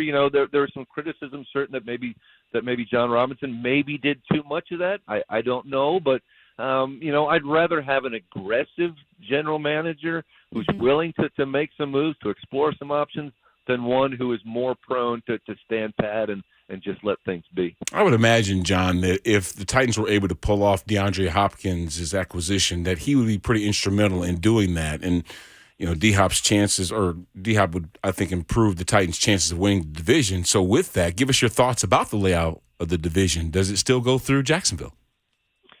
I think it does. I think they showed us a very solid offense last year, a number of young playmakers that are getting better, and then you add Calvin Ridley to that group. That's going to be a pretty serious offense. Now, there are certainly some questions about the defense. Have they improved their pass rush? But I think that has to be the team. And, as unlikely as it might have sounded at the beginning of last year, I think we do now have to say the division runs through Jacksonville, and then I think still the Titans are probably a notch above, the Colts and the Texans. And a lot of that just has to do with the quarterback situation. The Titans have their established veteran, Ryan Tannehill, in there. The other two teams are working in C.J. Stroud and Anthony Richardson, and it'll probably take a little bit of time with those two teams. So, you look at the Titans and you say, okay, there's a team that lost 7 in a row, at the end of last year. But still, this is not a division that is among the most rugged in the NFL. And I really think, with a few improvements and with a little bit better injury situation, and we know it certainly can't get much worse. I wouldn't think, it could get much worse. I think the Titans, could still be certainly competitive in a run for that division title. John Glennon, our guest this morning on Ramon, Kayla, and Will. John, as of July the 10th, is Malik Willis on the bubble in a positive way or a negative way? Is he in or out as of today to you in terms of making the final roster? I will say this for Malik Willis. I think he has climbed up the bubble. Okay. If he was maybe on the lower side of the bubble, I think he has ascended, and he is right on top of it right now. I think ultimately, and I think Malik Willis had a good off season. I think he showed well in terms of improvements, both physically what he's doing out there on the field and technically. I think as well. It may come down to really the rest of the roster, and not so much of Malik Willis versus Will Levis. We know they're not going to cut Will Levis. So to me, it's a situation where, okay, do the Titans have injury problems? Do they feel a need to keep extra player or two at certain other positions? Are there depth issues? Do the Titans need players at other positions? If that's the case, that's going to make it more difficult to keep 3 quarterbacks, and that hurts Malik Willis's chances. But if he shows well enough, if he keeps ascending, through training camp, etc., to the point that the Titans consider him, an NFL potential quarterback, whether that's starter or backup, then maybe you find that way to keep him, not necessarily to keep 3 quarterbacks on the roster, but maybe to trade him also. If he has a really good preseason. So I think I think Malik Willis has bettered his situation greatly. I still don't think he's a lock for the roster, though. Jim, I just called you Jim, JG. I don't know where my head is right now. He's got a better head of hair. Monday morning. He's got a better head of hair. JG, though, when it comes to training camp, what is the one thing besides the offensive line that you're really going to be keeping your eye on? Because for me, it's really that secondary, too, in terms of what we see out of Christian Fulton. Is he even going to be there? Yeah, I think, as you say, probably O-line is top question, then wide receiver. You certainly have to, keep an eye there. Is DeAndre Hopkins going to be in the mix? Does Traylon Burks continue to show that ascendancy? And Kyle Phillips, too, Yeah. I mean, certainly I'm intrigued by, a healthy Kyle Phillips and what he will show. But I agree with you also in terms of the secondary. I think not only a corner, the question to me is health. Yeah. I mean, there's talent there, but are these guys going to be able to remain on the field, or is it going to be another situation like last year where they're guys were in and out all the time, and you couldn't really establish much consistency. And not only corner, but safety too. I'm interested because obviously you got a couple really great safeties there in Byard and Hooker. But once you get past those two, if there's any type of injury, there's very, very little experience right now. True. They're trying out some of the corners back there, and Elijah Molden and Shai Carter, and they've got a bunch of undrafted free agents, that seemingly have potential. They signed a couple of guys that are more special teamers than backup safeties. So I wonder, if that's a spot where they still need to make an addition, get a veteran, somebody who's played a little bit at safety to back those top two guys up anyway. John Glennon has been our guest at Glennon Sports, where you can find him on Twitter covering the Titans, the Preds, a little bit of Nashville SC in there as well, the Nashville Post. Great stuff as always. John, we appreciate it. Okay, thanks, y'all. I appreciate it. Yes, sir. Thanks, Absolutely. There's John Glennon with us this morning as we start to wrap things up here at the end of the show. Big sports media headline. Out there as we finish up today. A major web source will no longer be a source for sports. We'll tell you about it coming up next on our own Kalen Will.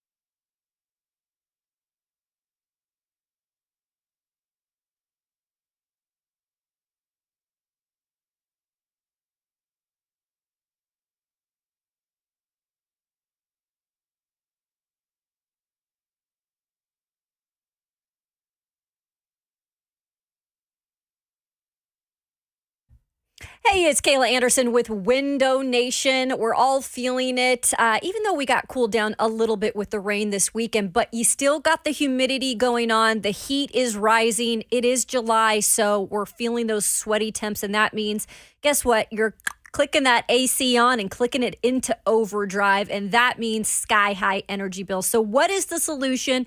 Well, our friends from Window Nation have it for you. You can save thousands today with no money down, no payments, and no interest for 2 full years. Plus, get this, Window Nation, they're going to give you 2 free windows with every 2 you buy. So maybe you have a new home, you're renovating your home, you're just looking to increase the value of your home today. Do it with new windows at windownation.com. You can save up to 30% on those energy bills. And that also means in the winter, folks, when you got to crank up the heat as well. And if you don't believe us, which you should, they have over 10,000 online positive reviews.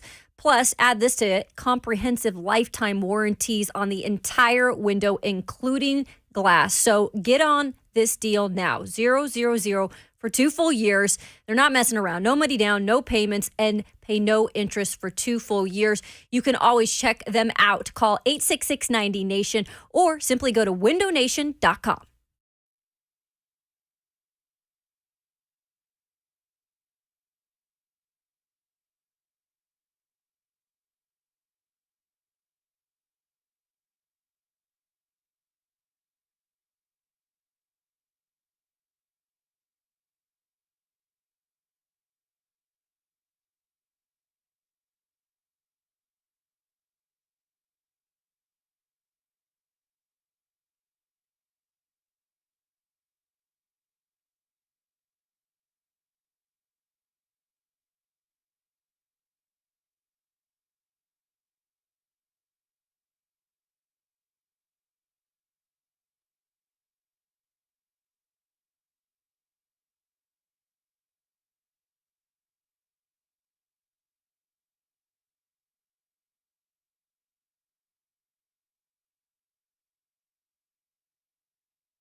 Wrap it up your Monday morning on Ramon, Kayla, and Will. We're powered by All Four Seasons Garage Doors.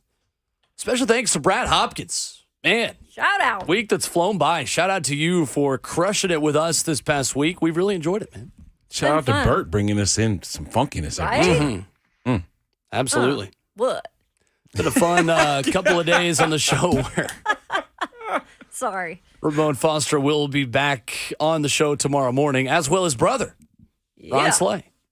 We're just Brad, you explaining didn't that know to that. Beehive. I had no idea. Yeah. That's legit. Two Tennessee legends. How about that? Crazy story in media. The New York Times is going to disband its sports department. And coverage of games will now primarily come from The Athletic, the sports website, of course, that the New York Times bought last year. 35 journalists and editors will be basically reassigned within the New York Times world of journalism. The New York Times, in an email written to their newsroom, saying that today we plan to focus even more directly on distinctive, high-impact news and enterprise journalism about how sports intersect with money, power, culture, politics, and society at large. Yeah, you don't hear much about ABC Sports anymore because they have ESPN. I mean, other than the obvious Monday Night Football, but still, they've kind of divided it up to say, hey, look, you're going to focus more on the sports aspect of things, create a name for yourself, and we'll continue to do the news and other stuff. That's a big market in terms of New York and not having the New York Times. And I know it's not always thought of like the sports right away, but kind of in New York, sports is so big. The amount of teams they have, like the New York Times, that you see headlines all the time coming out of there with sports, right? And to completely like get rid of that department, it's interesting. But again, not shocked with the way things are going with digital media and all that. So the New York Times bought The Athletic in January of last year for $550 million. Wow. The Athletic at the time employed 400 journalists covering more than 200 professional teams. As a business, The Athletic reportedly has yet to turn a profit, with a reported loss of $7.8 million in the first quarter of this year. But the number of subscribers has grown to more than 3 million as of March of this year, which is a huge jump from just over 1 million when it was required a year ago by the New York Times. So subscriber numbers have tripled since the New York Times bought The Athletic.